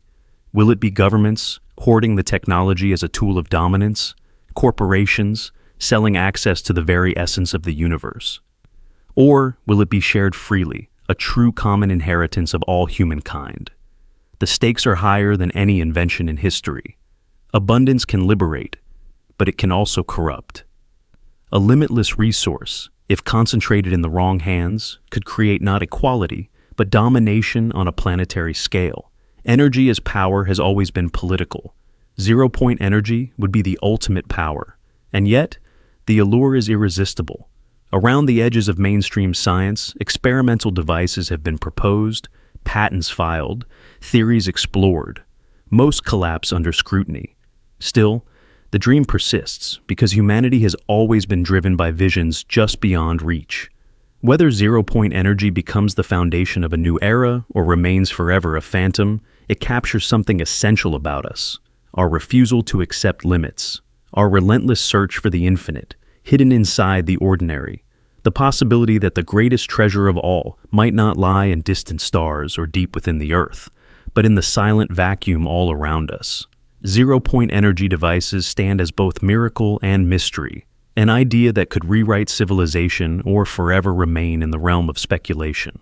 If we succeed, energy scarcity vanishes and humanity steps into a future of unbounded potential. If we fail, the dream becomes another myth in the history of science. But the fact that we dream it at all reveals something profound. We believe the universe still holds secrets vast enough to change everything. And perhaps, just perhaps, the energy to light our future has been with us all along, hiding in the empty spaces we thought were nothing at all. Memory editing tools. Imagine being able to rewind your mind like a film reel and splice out the parts you no longer wish to see. A heartbreak erased, a trauma softened, a mistake forgotten as though it never happened. This is the promise and the peril of memory editing tools, a frontier in neuroscience that edges us closer to rewriting the very essence of who we are. For centuries, memory has been considered sacred, untouchable, the bedrock of identity. We are our stories, our scars, our triumphs, our regrets. Yet now, science whispers that those stories might not be permanent after all, that with the right interventions, specific memories could be altered, blurred, or deleted entirely. The foundation of this possibility lies in a phenomenon called reconsolidation. Every time you recall a memory, it becomes temporarily malleable, like clay warmed in your hands before being stored again. Neuroscientists have discovered that in this window of vulnerability, it may be possible to disrupt or reshape what gets locked back into place. Animal experiments have shown this vividly. Rats conditioned to fear a tone stopped responding with terror after targeted interventions during memory recall. The fear was gone, not suppressed, but erased. In humans, early trials using drugs like propranolol have hinted at similar effects, dampening the emotional sting of traumatic memories. Imagine sitting with a painful recollection, only to find its claws blunted the next time it arises, no longer dragging you back into despair. But the tools being developed go beyond chemical dampening. Advances in brain imaging and neuromodulation hint at precise interventions. Future devices could allow doctors to tag specific neural pathways connected to a memory and weaken or even overwrite them. A soldier with PTSD might walk into a clinic, recall the moment of an explosion, and emerge hours later no longer haunted by its echoes. A victim of assault might keep the facts but lose the terror. On the surface, it seems like mercy itself, a way to free millions from suffering. Yet memory editing carries consequences that ripple far beyond relief. Our memories, even the painful ones, are not just scars, they are teachers. They shape the choices we make, the people we trust, the wisdom we carry. Erasing them may mean erasing the lessons they leave behind. Who are we without our grief? Without the failures that taught us caution, the betrayals that taught us discernment, the heartbreaks that deepened our empathy, a perfect memory may come at the cost of an imperfect but authentic humanity. There are darker risks as well. If memories can be erased, they can also be implanted or altered. Already, researchers have manipulated false memories in controlled settings, convincing people they experienced events that never occurred. What happens when such tools fall into the hands of governments, corporations, or abusers? Could dissent be silenced by wiping inconvenient recollections? Could a corporation sell not just products but curated identities, altering consumer memories to create lifelong loyalty? The weaponization of memory would be subtler than any propaganda, because the victim would not even know their truth had been rewritten. And then, there are the deeply personal dilemmas. Imagine a grieving parent deciding whether to erase memories of a lost child to ease their suffering. Imagine someone choosing to forget years of a toxic relationship, along with the joyful moments hidden within it. Memory editing tools could give us power over our past, but at the price of reshaping who we become. If every wound can be erased, will we still learn resilience? If every sorrow can be softened, will joy lose its contrast? Still, the allure is undeniable. For those trapped in cycles of trauma, for those whose minds replay horrors they cannot escape, memory editing offers something that therapy and time alone cannot. True release, a freedom from chains invisible yet crushing. Perhaps in the future, such tools will be applied with caution, limited to cases where suffering outweighs the lessons memory might hold. Perhaps societies will set boundaries, ensuring that our identities remain intact while our deepest wounds are gently healed, but the line will always blur. Memory is not just data in a brain, it is the living thread of identity. To edit it is to tamper with the fabric of self. The question is not whether we will gain the power to rewrite memory, that frontier is already approaching, but whether we will have the wisdom to decide what deserves to be forgotten and what must be endured. Because in the end, the power to erase memories is not only about freedom from pain, it is about rewriting reality itself. And once that door is opened, can we ever truly close it again? Drone-based emergency care. Imagine this.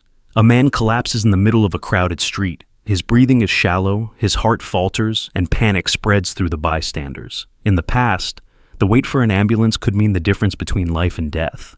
But now, from above, a faint hum cuts through the air. A drone descends, its sleek frame glowing with Red Cross insignias. It lands within seconds, opening compartments that reveal a defibrillator, oxygen kit, and even automated instructions projected in holographic light. This is not a scene from tomorrow's science fiction. It is the vision of drone-based emergency care, autonomous aerial medics arriving faster than ambulances, delivering life-saving treatment in the critical minutes when survival still hangs by a thread. Speed has always been the most precious currency in medicine. In cardiac arrest, every minute without defibrillation lowers survival chances by 10%. For trauma victims, the golden hour determines whether lives are saved or lost. Traditional ambulances, no matter how advanced, are bound by traffic, terrain, and distance.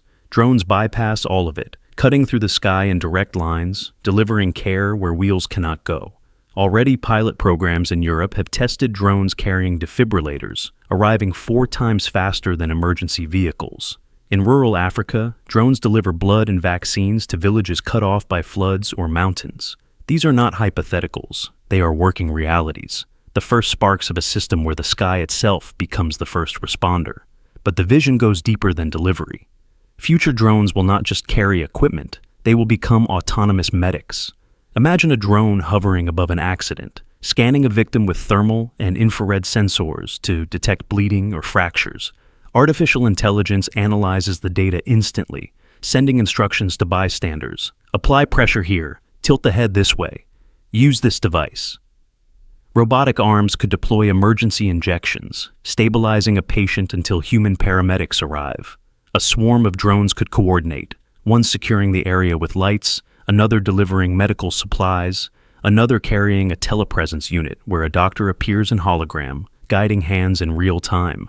The ambulance may no longer be the beginning of care, but the second wave, arriving to continue what drones have already begun. The benefits ripple outward. Disaster zones, earthquakes, floods, wildfires, often leave roads shattered or blocked. Traditional aid struggles to reach survivors in time.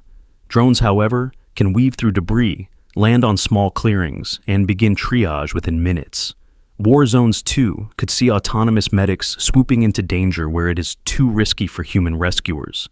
Even everyday emergencies, a child choking in a park, and a heart attack at a concert, could be answered within seconds, reducing the tragic gap between collapse and care. Yet, as with all technologies that promise salvation, the shadows loom. Who controls these drones? If they are corporate-owned, will emergency response depend on subscription models, or on regions profitable enough to support them? Will wealthy cities receive fleets of aerial medics while rural villages are left behind? And what of privacy? Drones equipped with cameras and sensors will capture not only emergencies but everything around them, turning every accident scene into data for companies and governments. The line between life-saving surveillance and intrusive oversight will blur dangerously. Then there is the human question. Medicine has always been as much about touch, voice, and presence as it is about tools. Can a hovering drone, no matter how advanced, ever replace the calm hand of a paramedic reassuring a terrified patient? Will we grow accustomed to care that arrives without faces, without compassion, reducing emergencies to algorithms and automated responses? The technology may save lives, but it may also reshape the emotional core of what care means. And yet, the promise is undeniable. The idea that every city, every village, every remote mountaintop could be within reach of emergency care is a profound leap for humanity. We would live in a world where sudden tragedy no longer carries the same helpless weight, where the sky itself watches, ready to intervene. Drone-based emergency care transforms the air above us into a safety net, invisible yet always present. But perhaps the final question lingers not in the machines, but in us. Will we ensure this technology serves everyone equally? Or will it become another symbol of disparity? Will drones become angels of mercy, or eyes in the sky that never blink? The future of drone-based medicine carries both visions, and the path we choose will decide whether these machines are remembered as saviors or as silent overseers dressed in the guise of care. Because in the end, when seconds mean survival, the first responder of tomorrow may not have sirens or wheels at all. It may descend from the clouds, carrying hope on spinning blades. Space elevator systems. Imagine a world where going to space is no longer violent. No fire, no thunder, no explosive rockets tearing the sky apart. Instead, it begins quietly. You step into a chamber that looks like a futuristic elevator. The doors close, the floor hums beneath your feet, and then, without a jolt, you rise. Higher than airplanes, higher than mountains, higher until the blue fades into black. Hours later, you step out not onto the 100th floor of a skyscraper, but onto an orbital station circling Earth. This is the vision of the space elevator. Orbital access that is routine, cheap, and safe. For more than half a century, the only way to leave Earth has been rockets. Massive machines that burn fuel at unimaginable rates, roaring with controlled destruction. Each launch risks catastrophe, and each launch costs fortunes. But a civilization that dreams of colonizing the moon, building cities on Mars, and reaching the outer planets cannot rely forever on such fragile steps. We need not a gateway, but a highway. The space elevator promises exactly that. A tether stretching from the Earth's equator all the way to geostationary orbit, over 36,000 kilometers above. The idea is both terrifying and beautiful. A cable anchored to Earth, counterweighted by a massive structure in space, pulled taut by the balance of gravity and centrifugal force. Along this cable, climbers would ascend, carrying cargo, fuel, even passengers, powered not by combustion, but by electricity, lasers, or solar energy. The journey would take days instead of minutes, but at a fraction of the cost and with a fraction of the risk. Instead of a rocket's brutal launch, humanity could have a calm ascent into orbit, like riding an escalator to the stars. The benefits are extraordinary. Today, sending 1 kilogram into orbit can cost tens of thousands of dollars. A functioning space elevator could reduce that cost by 90%, opening the heavens to industries, research, and colonization. Need to build vast solar power arrays in orbit? Send up the materials cheaply. Need to ferry habitats to the moon or Mars? Elevators could launch them without draining planetary resources. Space would no longer be a rarefied frontier. It would be a daily commute. But this dream depends on one obstacle, the tether. No material yet exists that can span tens of thousands of kilometers while withstanding unimaginable tension. Carbon nanotubes and graphene offer hope, but manufacturing them at that scale has not yet been solved. Still, research continues, and each year brings us closer to materials once thought impossible. Just as steel once seemed too weak for skyscrapers, one day our labs may produce fibers strong enough to hold a bridge between Earth and orbit. Consider the ripple effects. With elevators, spaceports could be built not just in one nation, but around the equator, each a gateway to orbit. Fuel, food, construction supplies, satellites, all transported with the consistency of freight trains. The moon could become a shipping hub. Mars could receive steady supply lines. The asteroid belt could become not a distant dream, but a reachable marketplace. The economics of space would change forever. And yet, this vision carries risks as enormous as its promise. A tether stretching across the sky would be vulnerable to storms, debris, and sabotage. A severed cable could whip down with devastating force, leveling anything in its path. Orbital junk could tear through it at thousands of kilometers per hour. Protecting such a structure would require global cooperation, military defense, and engineering beyond anything humanity has attempted. But imagine the transformation if it succeeds. For the first time, spaceflight would feel ordinary. No countdowns, no explosions, no drama, just steady movement upward. The same way railroads opened continents and airplanes shrank the globe, elevators would bind Earth to the cosmos. Children might grow up taking school trips to orbital stations. Families might vacation on lunar hotels. Scientists might commute weekly to research platforms suspended between Earth and space. Close your eyes and picture it. A black sky punctured by a shining thread, a ribbon stretching from the Earth to the heavens, glowing faintly as climbers ascend like fireflies, each one carrying humanity's ambitions, dreams, inventions, and hopes, delivered into orbit without fear. A world where space is no longer a frontier, but a destination as routine as crossing an ocean. And perhaps one day when historians look back, they will mark the first space elevator as the true beginning of humanity's spacefaring age. Rockets open the door, but elevators will open the highway. For in that moment, orbit will no longer be distant, dangerous, or exclusive. It will be ours, routine, cheap, and safe. AI-created art movements. Imagine walking into a gallery where the canvases do not belong to any painter you've ever known, where the sculptures have no human fingerprints, where the music echoing through the hall was never touched by an instrument. Instead, the creator is an algorithm, a machine trained not to imitate but to invent, birthing art forms humanity has never seen, never heard, never even imagined. AI-created art movements are no longer theoretical curiosities. They are arriving with the weight of inevitability, challenging what it means to create, to express, and to belong to a culture. At first, artificial intelligence was a mimic. Programs learned to analyze the brushstrokes of Van Gogh, the harmonies of Bach, the prose of Shakespeare, and reproduce them with eerie accuracy. But with each iteration, the mimicry began to fracture into originality.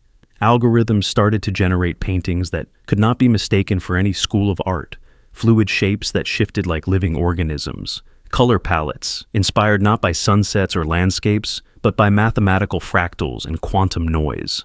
Musicians using AI began to create soundscapes that don't conform to scales or rhythm, producing tones that ripple like waves of electricity rather than strings or drums.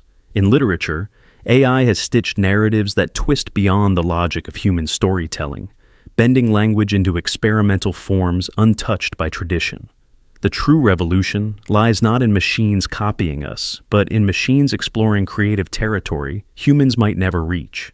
Just as Impressionism once scandalized audiences by abandoning detail for light, or Cubism shattered the idea of perspective, AI movements are beginning to break boundaries by drawing on a kind of perception alien to our biology. Where a painter sees color, an algorithm sees numerical relationships. Where a composer hears notes, an AI interprets frequencies through massive datasets, weaving symphonies from the patterns of earthquakes, stock markets, or even brain scans.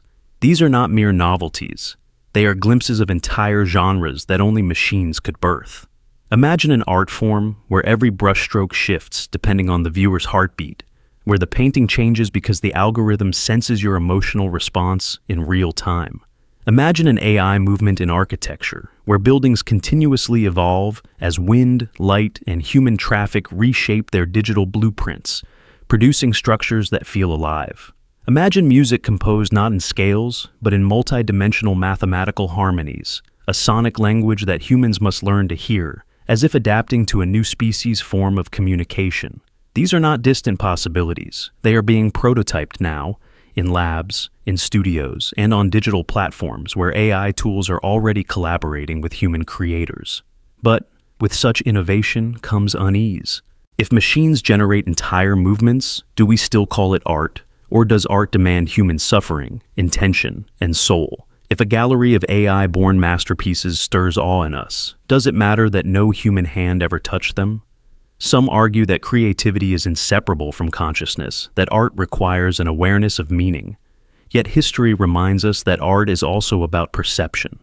If an image moves you, if a sound shakes you, does it matter whether its creator breathes or calculates? The cultural consequences could be profound.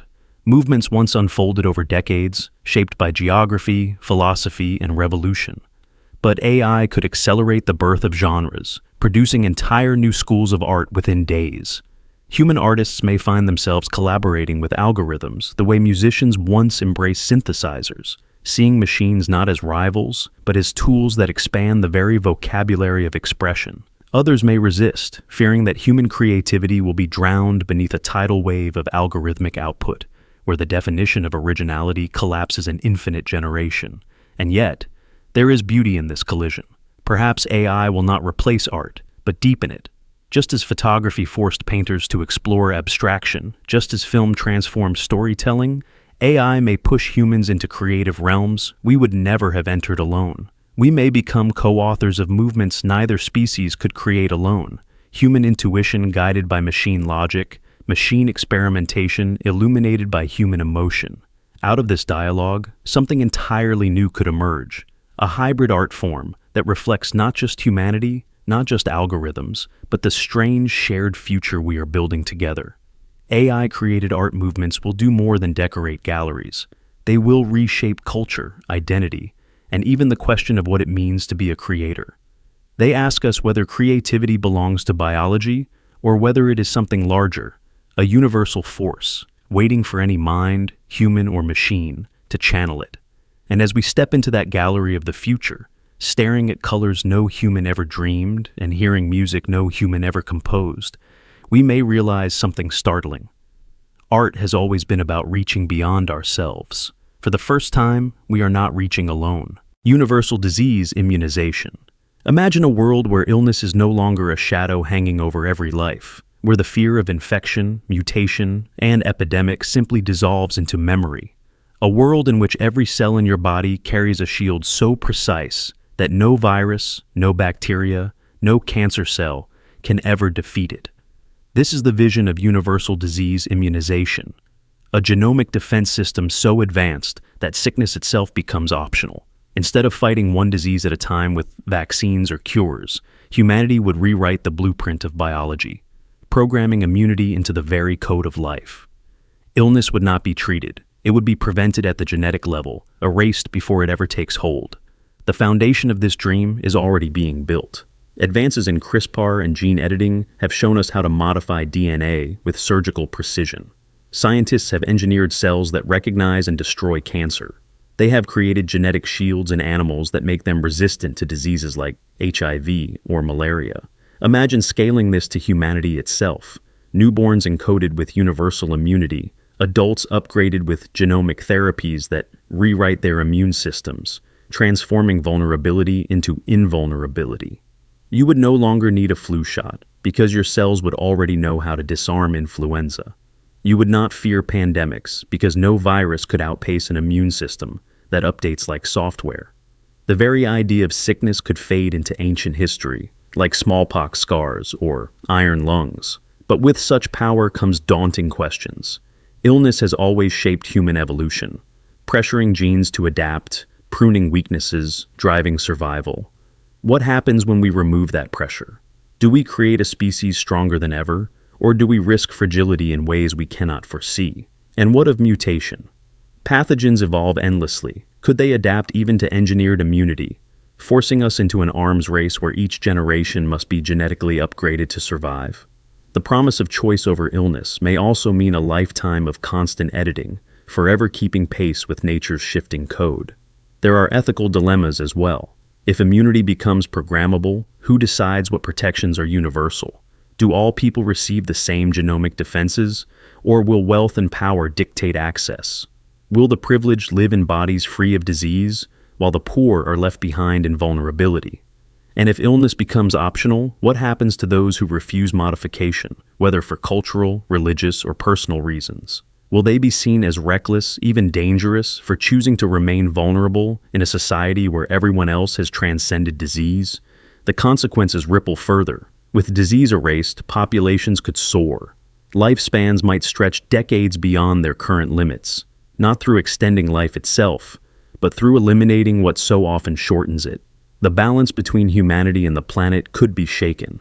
Longer lives, larger populations, fewer deaths from illness, all of it may strain resources already under pressure. In curing the body, do we risk destabilizing the world? And then there is the psychological question. What does it mean to live without the constant threat of sickness?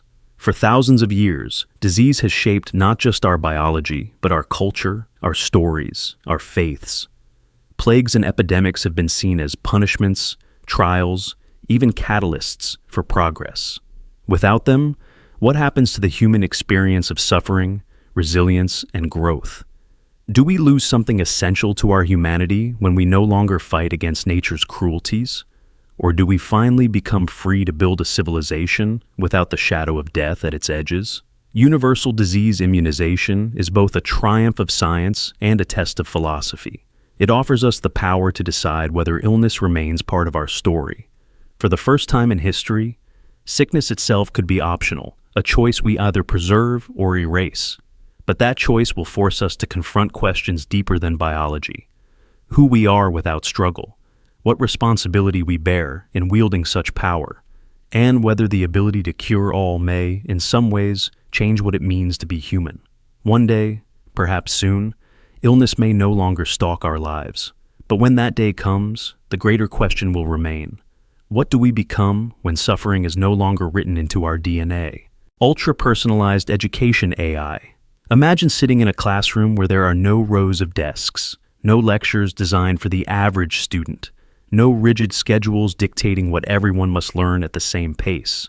Instead, imagine an education system that feels like it was built solely for you, an invisible tutor who understands not just what you know, but how you think, how you remember, and how you struggle.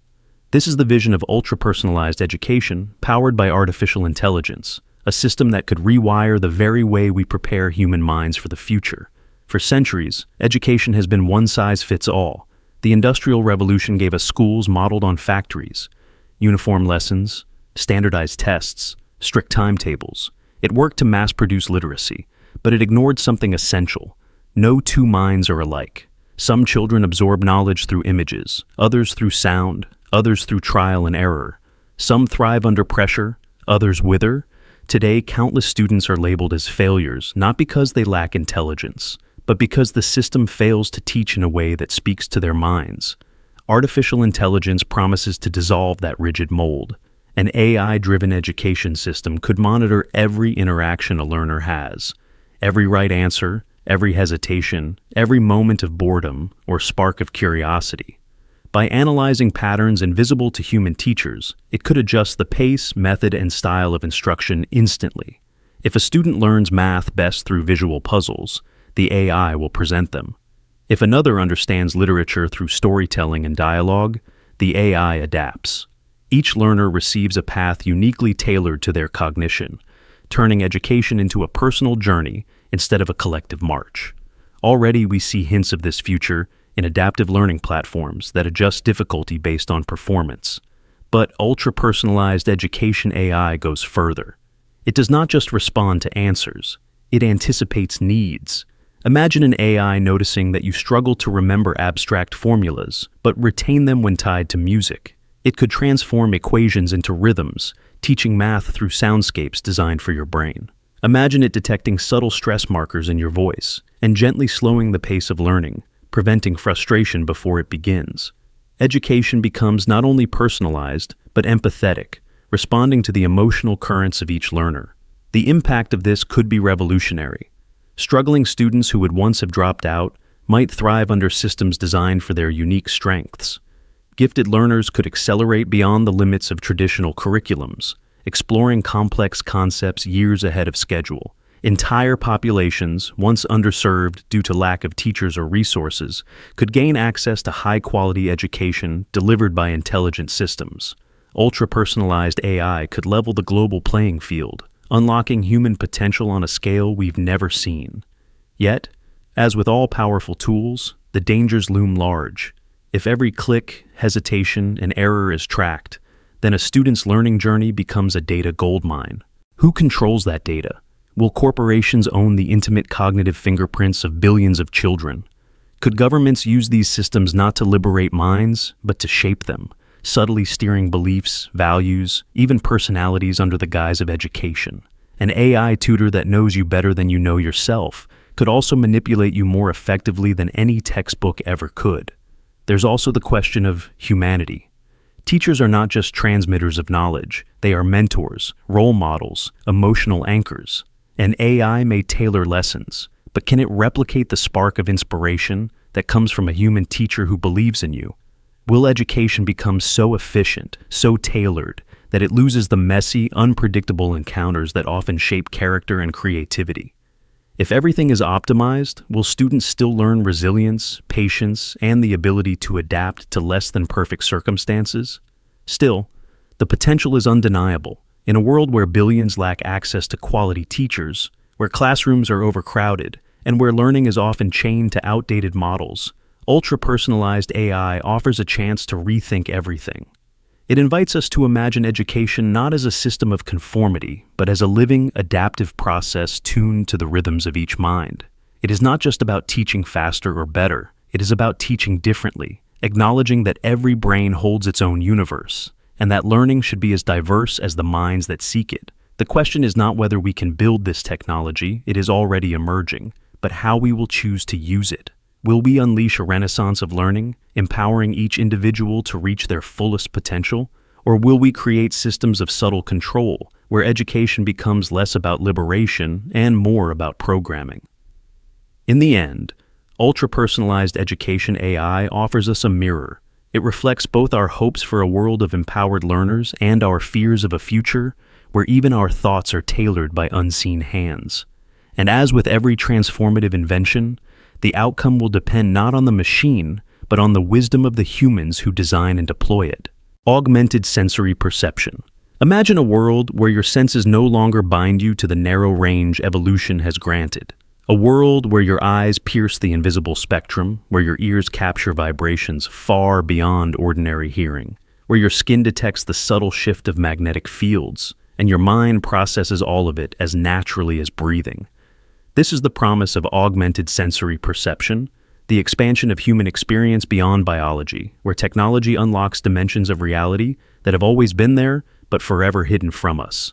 Consider vision. Our eyes register only a tiny slice of the electromagnetic spectrum, roughly 400 to 700 nanometers, the colors we know as violet to red.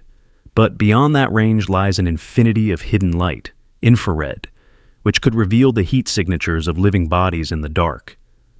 Ultraviolet, showing patterns on flowers that bees have always seen but we cannot. Radio waves and X-rays, filling the air around us with invisible information. With augmented perception, a human could look into the night and see warmth glowing through walls, or gaze at the sky and perceive the cosmic rays constantly bombarding Earth. What we call reality would suddenly appear incomplete, because our natural senses have always filtered it. Hearing, too, could be reshaped. The average human ear detects vibrations between 20 and 20,000 hertz, but whales communicate at infrasonic levels below our range, carrying voices across oceans.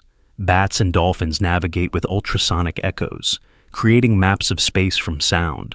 Augmented perception could allow us to hear these hidden symphonies, the low groan of the earth shifting beneath tectonic plates, the high-pitched whispers of machines, even the subtle hum of electricity in wires. The world is not silent. It is overflowing with frequencies we are deaf to. Imagine a concert of existence itself, suddenly audible. And then, touch. Our skin senses pressure, temperature, pain. But what if it could feel more? Scientists have already experimented with magnetic implants that let people sense north, turning their bodies into living compasses. Others have built devices that translate infrared or sonar into tactile pulses, allowing the blind to see through vibration. With augmentation, humans might feel the weight of Wi-Fi signals, the pull of nearby gravitational fields, or the chemical makeup of air through a tingling across the skin. Entirely new senses could emerge, experiences we cannot yet imagine because they lie outside human language. Examples already exist in the world of science and biohacking. Researchers have created retinal implants that give partial sight to the blind by translating light into electrical signals. Cochlear implants restore sound by bypassing damaged ears and sending signals directly to the auditory nerve. These are medical miracles, but they are also prototypes of a future where enhancement is not only about restoring the lost, but adding the never-before possible. Artists like Neil Harbison, born colorblind, now uses an antenna implant that translates colors into sound waves vibrating through his skull. He hears color, even beyond the visible spectrum, experiencing ultraviolet and infrared as part of his perception. For him, reality expanded, not repaired, but amplified. The implications are staggering. Augmented senses could transform art, science, and human identity itself. An astronomer could see gravitational waves as shimmering patterns in the sky. A musician could compose not just with sound, but with vibrations and light frequencies. Everyday life would shift too. Firefighters perceiving heat before flames are visible, pilots sensing air currents through their skin, doctors diagnosing patients by feeling chemical signatures in breath or blood. The limits of biology would no longer define the limits of perception, but with expansion comes disorientation.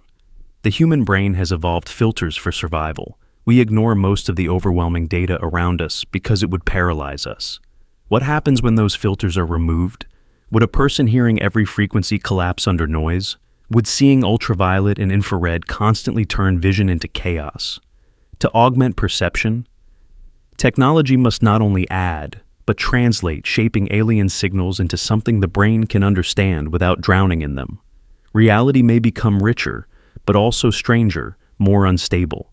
And of course, the deeper question lingers.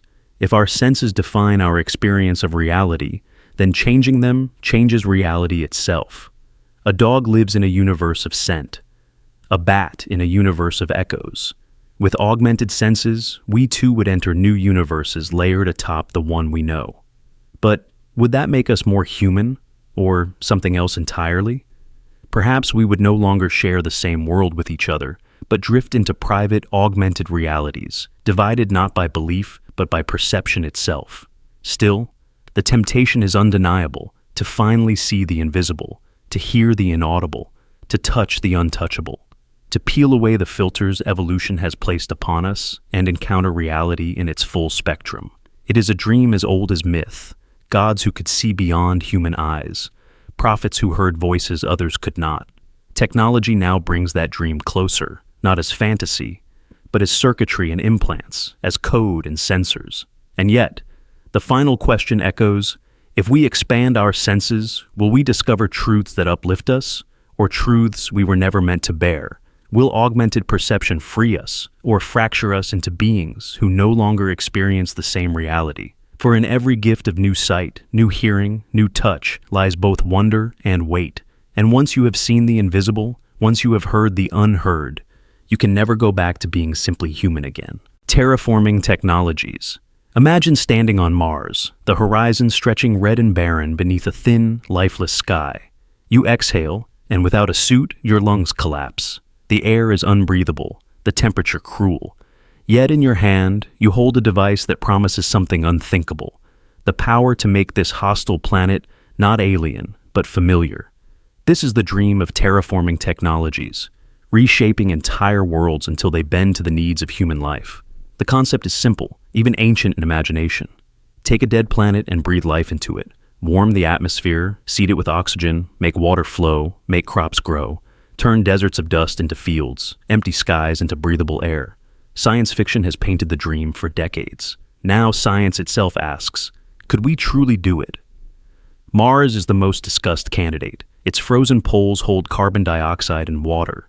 If released, these could thicken the atmosphere, trapping heat and creating a greenhouse effect. Giant orbital mirrors could reflect sunlight onto the surface, warming the ice. Factories could pump out greenhouse gases deliberately, amplifying the warming until Mars grows a sky of its own. Over centuries, rivers could return, seas could fill, and domes could give way to open-air cities.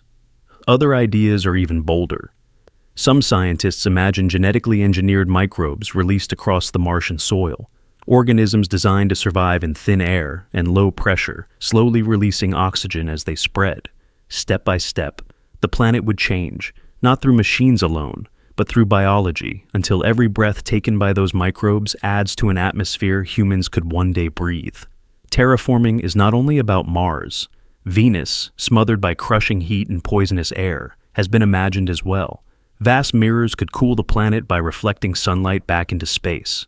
Floating cities high in the atmosphere could anchor machines that strip carbon dioxide and rebuild the atmosphere molecule by molecule. The dream is audacious, to take a hellish world and turn it into a second Earth. Even the moon, small and barren, has been discussed. Though its gravity is weak, giant domes or magnetic fields could shield artificial atmospheres.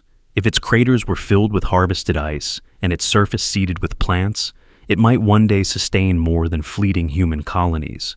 And beyond, Europa, Titan, exoplanets light years away, all are canvases waiting for the brush of human will.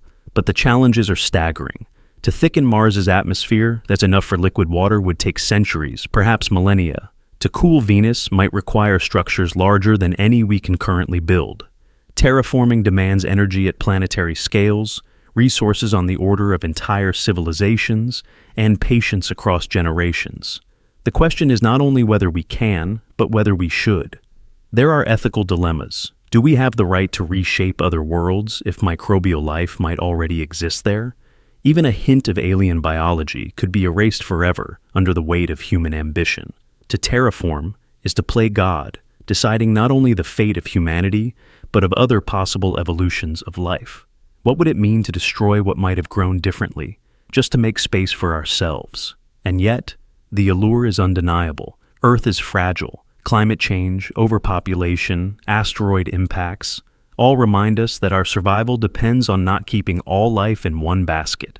Terraforming offers a backup plan, a way to spread human civilization across multiple worlds. It is survival not just through adaptation, but through conquest of the elements themselves. Imagine the cultural shift. A child born on Mars, breathing air their ancestors manufactured, would look at Earth as both homeland and myth. A citizen of Venus might one day walk beneath blue skies that were once sulfurous clouds. Humanity would become not earthbound, but planetary, solar, galactic.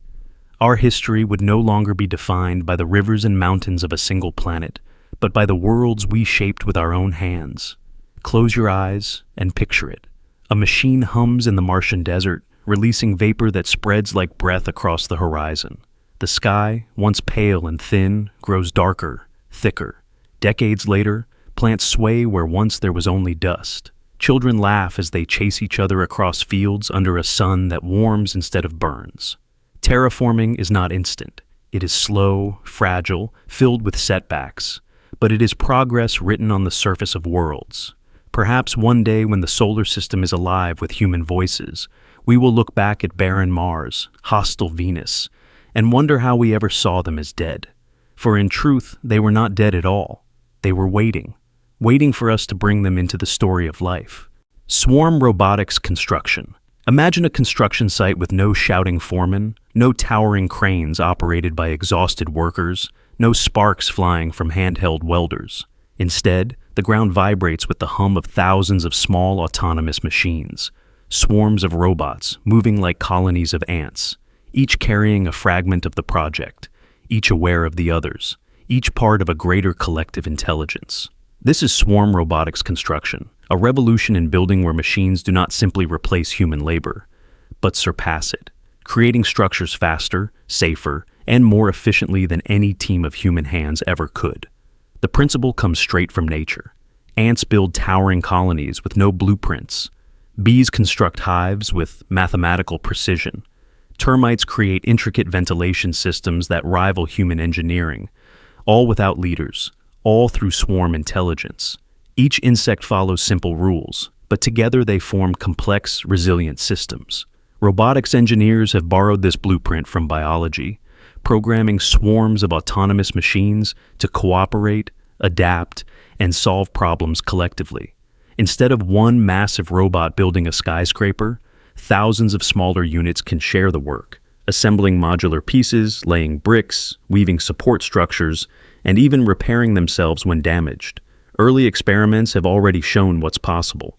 Researchers at Harvard's Weiss Institute developed tiny terms robots inspired by termites, capable of collectively building structures from simple blocks with no central controller. Drone swarms have demonstrated the ability to assemble bridges, towers, and shelters mid-air, working in unison as if guided by a single invisible hand. Construction companies are now testing robotic swarms to 3D print houses directly on site, layer by layer, faster than traditional crews could ever hope to match. What once took months might take days. What once required armies of workers might soon be done by fleets of machines, never tiring, never pausing. The implications stretch far beyond efficiency. Imagine disaster zones where human rescue workers cannot enter. Earthquake rubble, radioactive ruins, unstable mines. Swarms of robots could crawl, fly, or dig into these environments, building supports, clearing debris, and even erecting emergency shelters within hours. In space exploration, where human construction is limited by gravity and oxygen, swarms of autonomous robots could assemble bases on the Moon or Mars, using local materials to weave habitats long before the first astronauts arrive. The same principles could allow floating cities, deep-sea laboratories, or megastructures in deserts, where human endurance falters but robotic collectives thrive. The true power lies in adaptability. Traditional construction relies on detailed plans, but swarm robotics thrives in uncertainty. If one machine fails, another adjusts. If the environment changes, the swarm recalibrates in real time.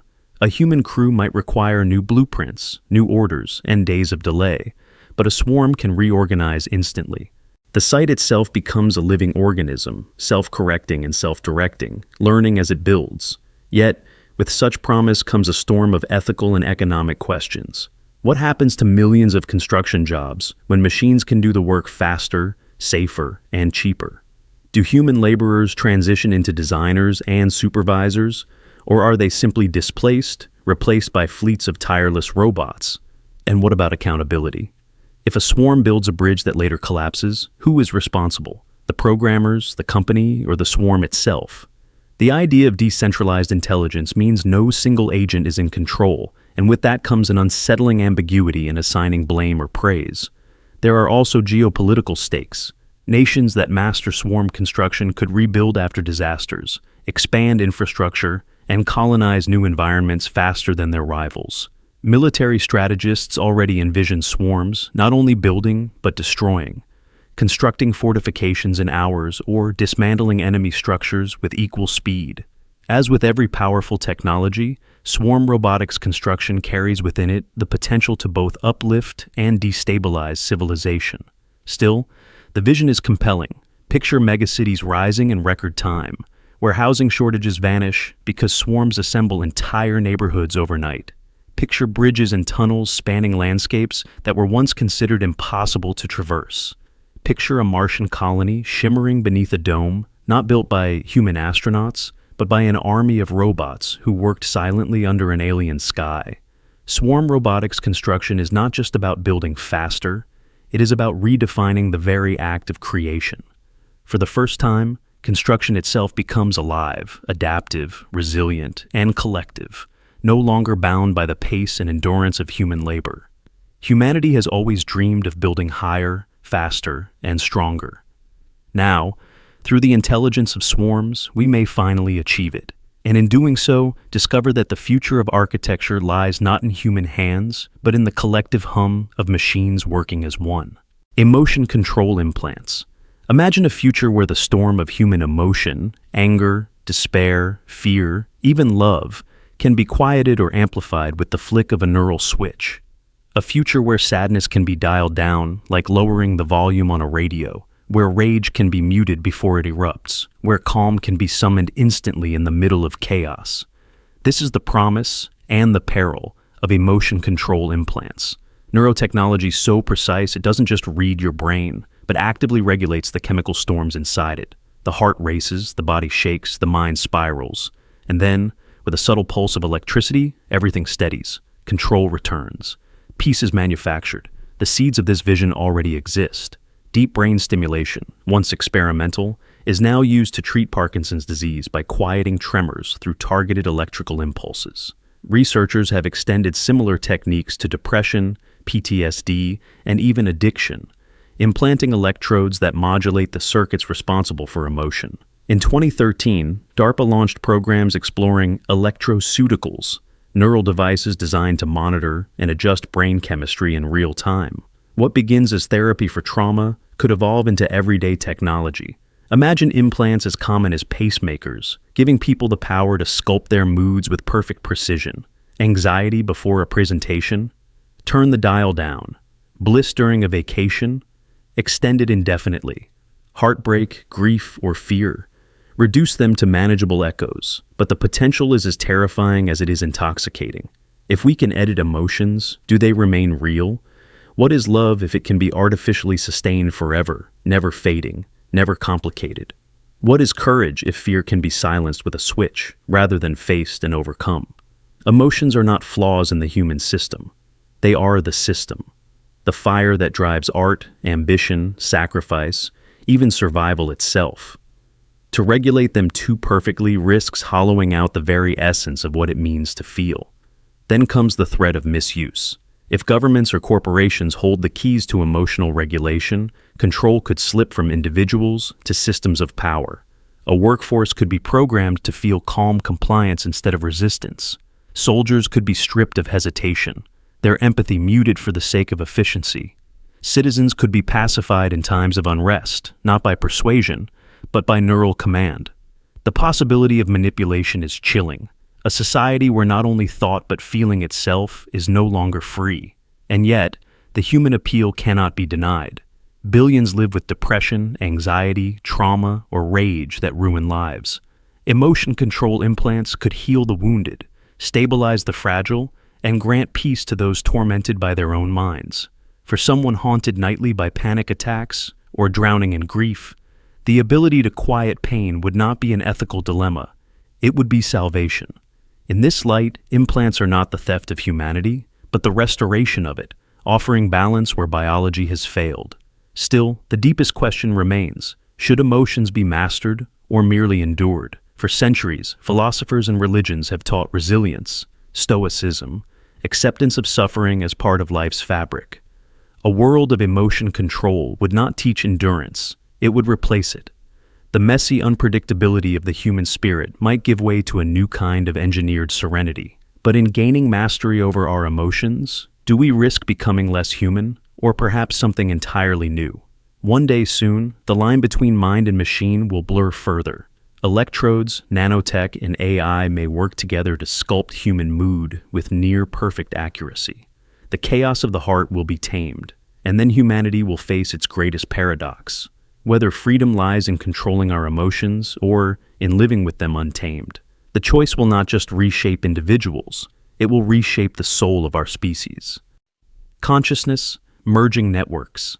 Imagine a future where the boundaries of your mind no longer end at your skull, where thoughts, emotions, and memories can flow seamlessly into another person's consciousness, not through clumsy words, but through direct experience. Picture a network of human minds linked together, merging into a vast, shared awareness. What you feel, I feel. What I imagine, you imagine. This is the vision of consciousness merging networks, a technological frontier that could either elevate humanity into a collective intelligence or dissolve the very idea of individuality itself. For most of history, communication has been bound by language. We speak, we write, we gesture, but everything is filtered, compressed, translated. A single sentence is only a fraction of what the mind feels. But advances in neuroscience, brain-computer interfaces, and AI are beginning to crack open the vault of private thought.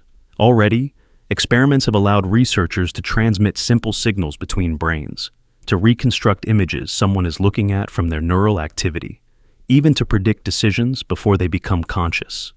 If today we can send words across the internet, tomorrow we may send entire streams of thought. The implications are staggering. Imagine a team of scientists linking their minds to solve a complex equation, each contributing not just their knowledge, but their intuition, their creativity, their mental shortcuts. Imagine lovers who can feel one another's emotions directly, dissolving misunderstandings in a wash of shared experience. Imagine a classroom where students connect to a teacher's mind, grasping concepts not through lecture, but through immersion in the teacher's understanding. At its best, a consciousness network could be the ultimate amplifier of empathy, knowledge, and cooperation. But with such power comes peril. Identity itself rests on the boundaries between self and other. If minds begin to merge, where does one person end and another begin? Will we risk dissolving individuality into collective thought, where the I is swallowed by the we? The idea sounds utopian to some, humanity united in one shared mind, free of conflict because all experiences are understood. But to others it is nightmarish, the death of privacy, the erosion of free will. The dangers are not abstract. Consider surveillance. In a world where thoughts can be connected, who controls access? Could governments demand entry into consciousness networks for security? Could corporations tempt people to connect for convenience, only to harvest emotions and ideas as data? A network of minds could become the most powerful manipulation tool in history. Subtler than propaganda, deeper than advertising, because it would not just shape what you see, but what you feel. Even at the personal level, risks abound. A merged mind could mean trauma bleeding from one person into another, mental illness spreading like contagion. Memories could be altered, overwritten, or stolen. And what of consent? If two people merge, but one wishes to withdraw while the other does not, whose will prevails? The ethics of shared consciousness will test humanity in ways no law or philosophy has yet prepared us for.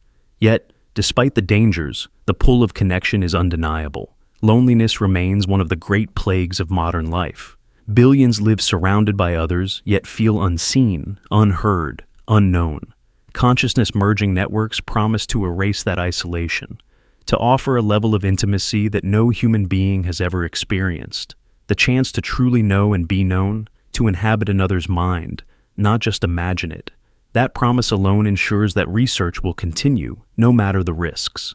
The path to such a future may begin modestly. Brain-to-brain links transmitting only simple emotions, sensory experiences, or flashes of thought. Gradually, those links may grow richer, until entire inner worlds can be shared. At first, networks may be small, pairs of lovers, teams of professionals, but over time, entire communities might merge. Eventually, humanity may face a decision, whether to remain as billions of separate minds or to dissolve into one global consciousness, a supermind that contains all of us, yet erases the boundaries that once defined us. Consciousness-merging networks force us to ask questions more profound than any technology before. What is the value of individuality? Is suffering reduced if it is shared? Is joy multiplied when it is felt by millions simultaneously? And if we can merge into a collective, will we become something greater than human, or something less? The answers remain hidden, but the direction is clear. Step by step, wire by wire, signal by signal, we are inching closer to a future where the walls of the mind may crumble. The only question is whether when the time comes, we will embrace the unity, or fight to preserve the solitude of the self.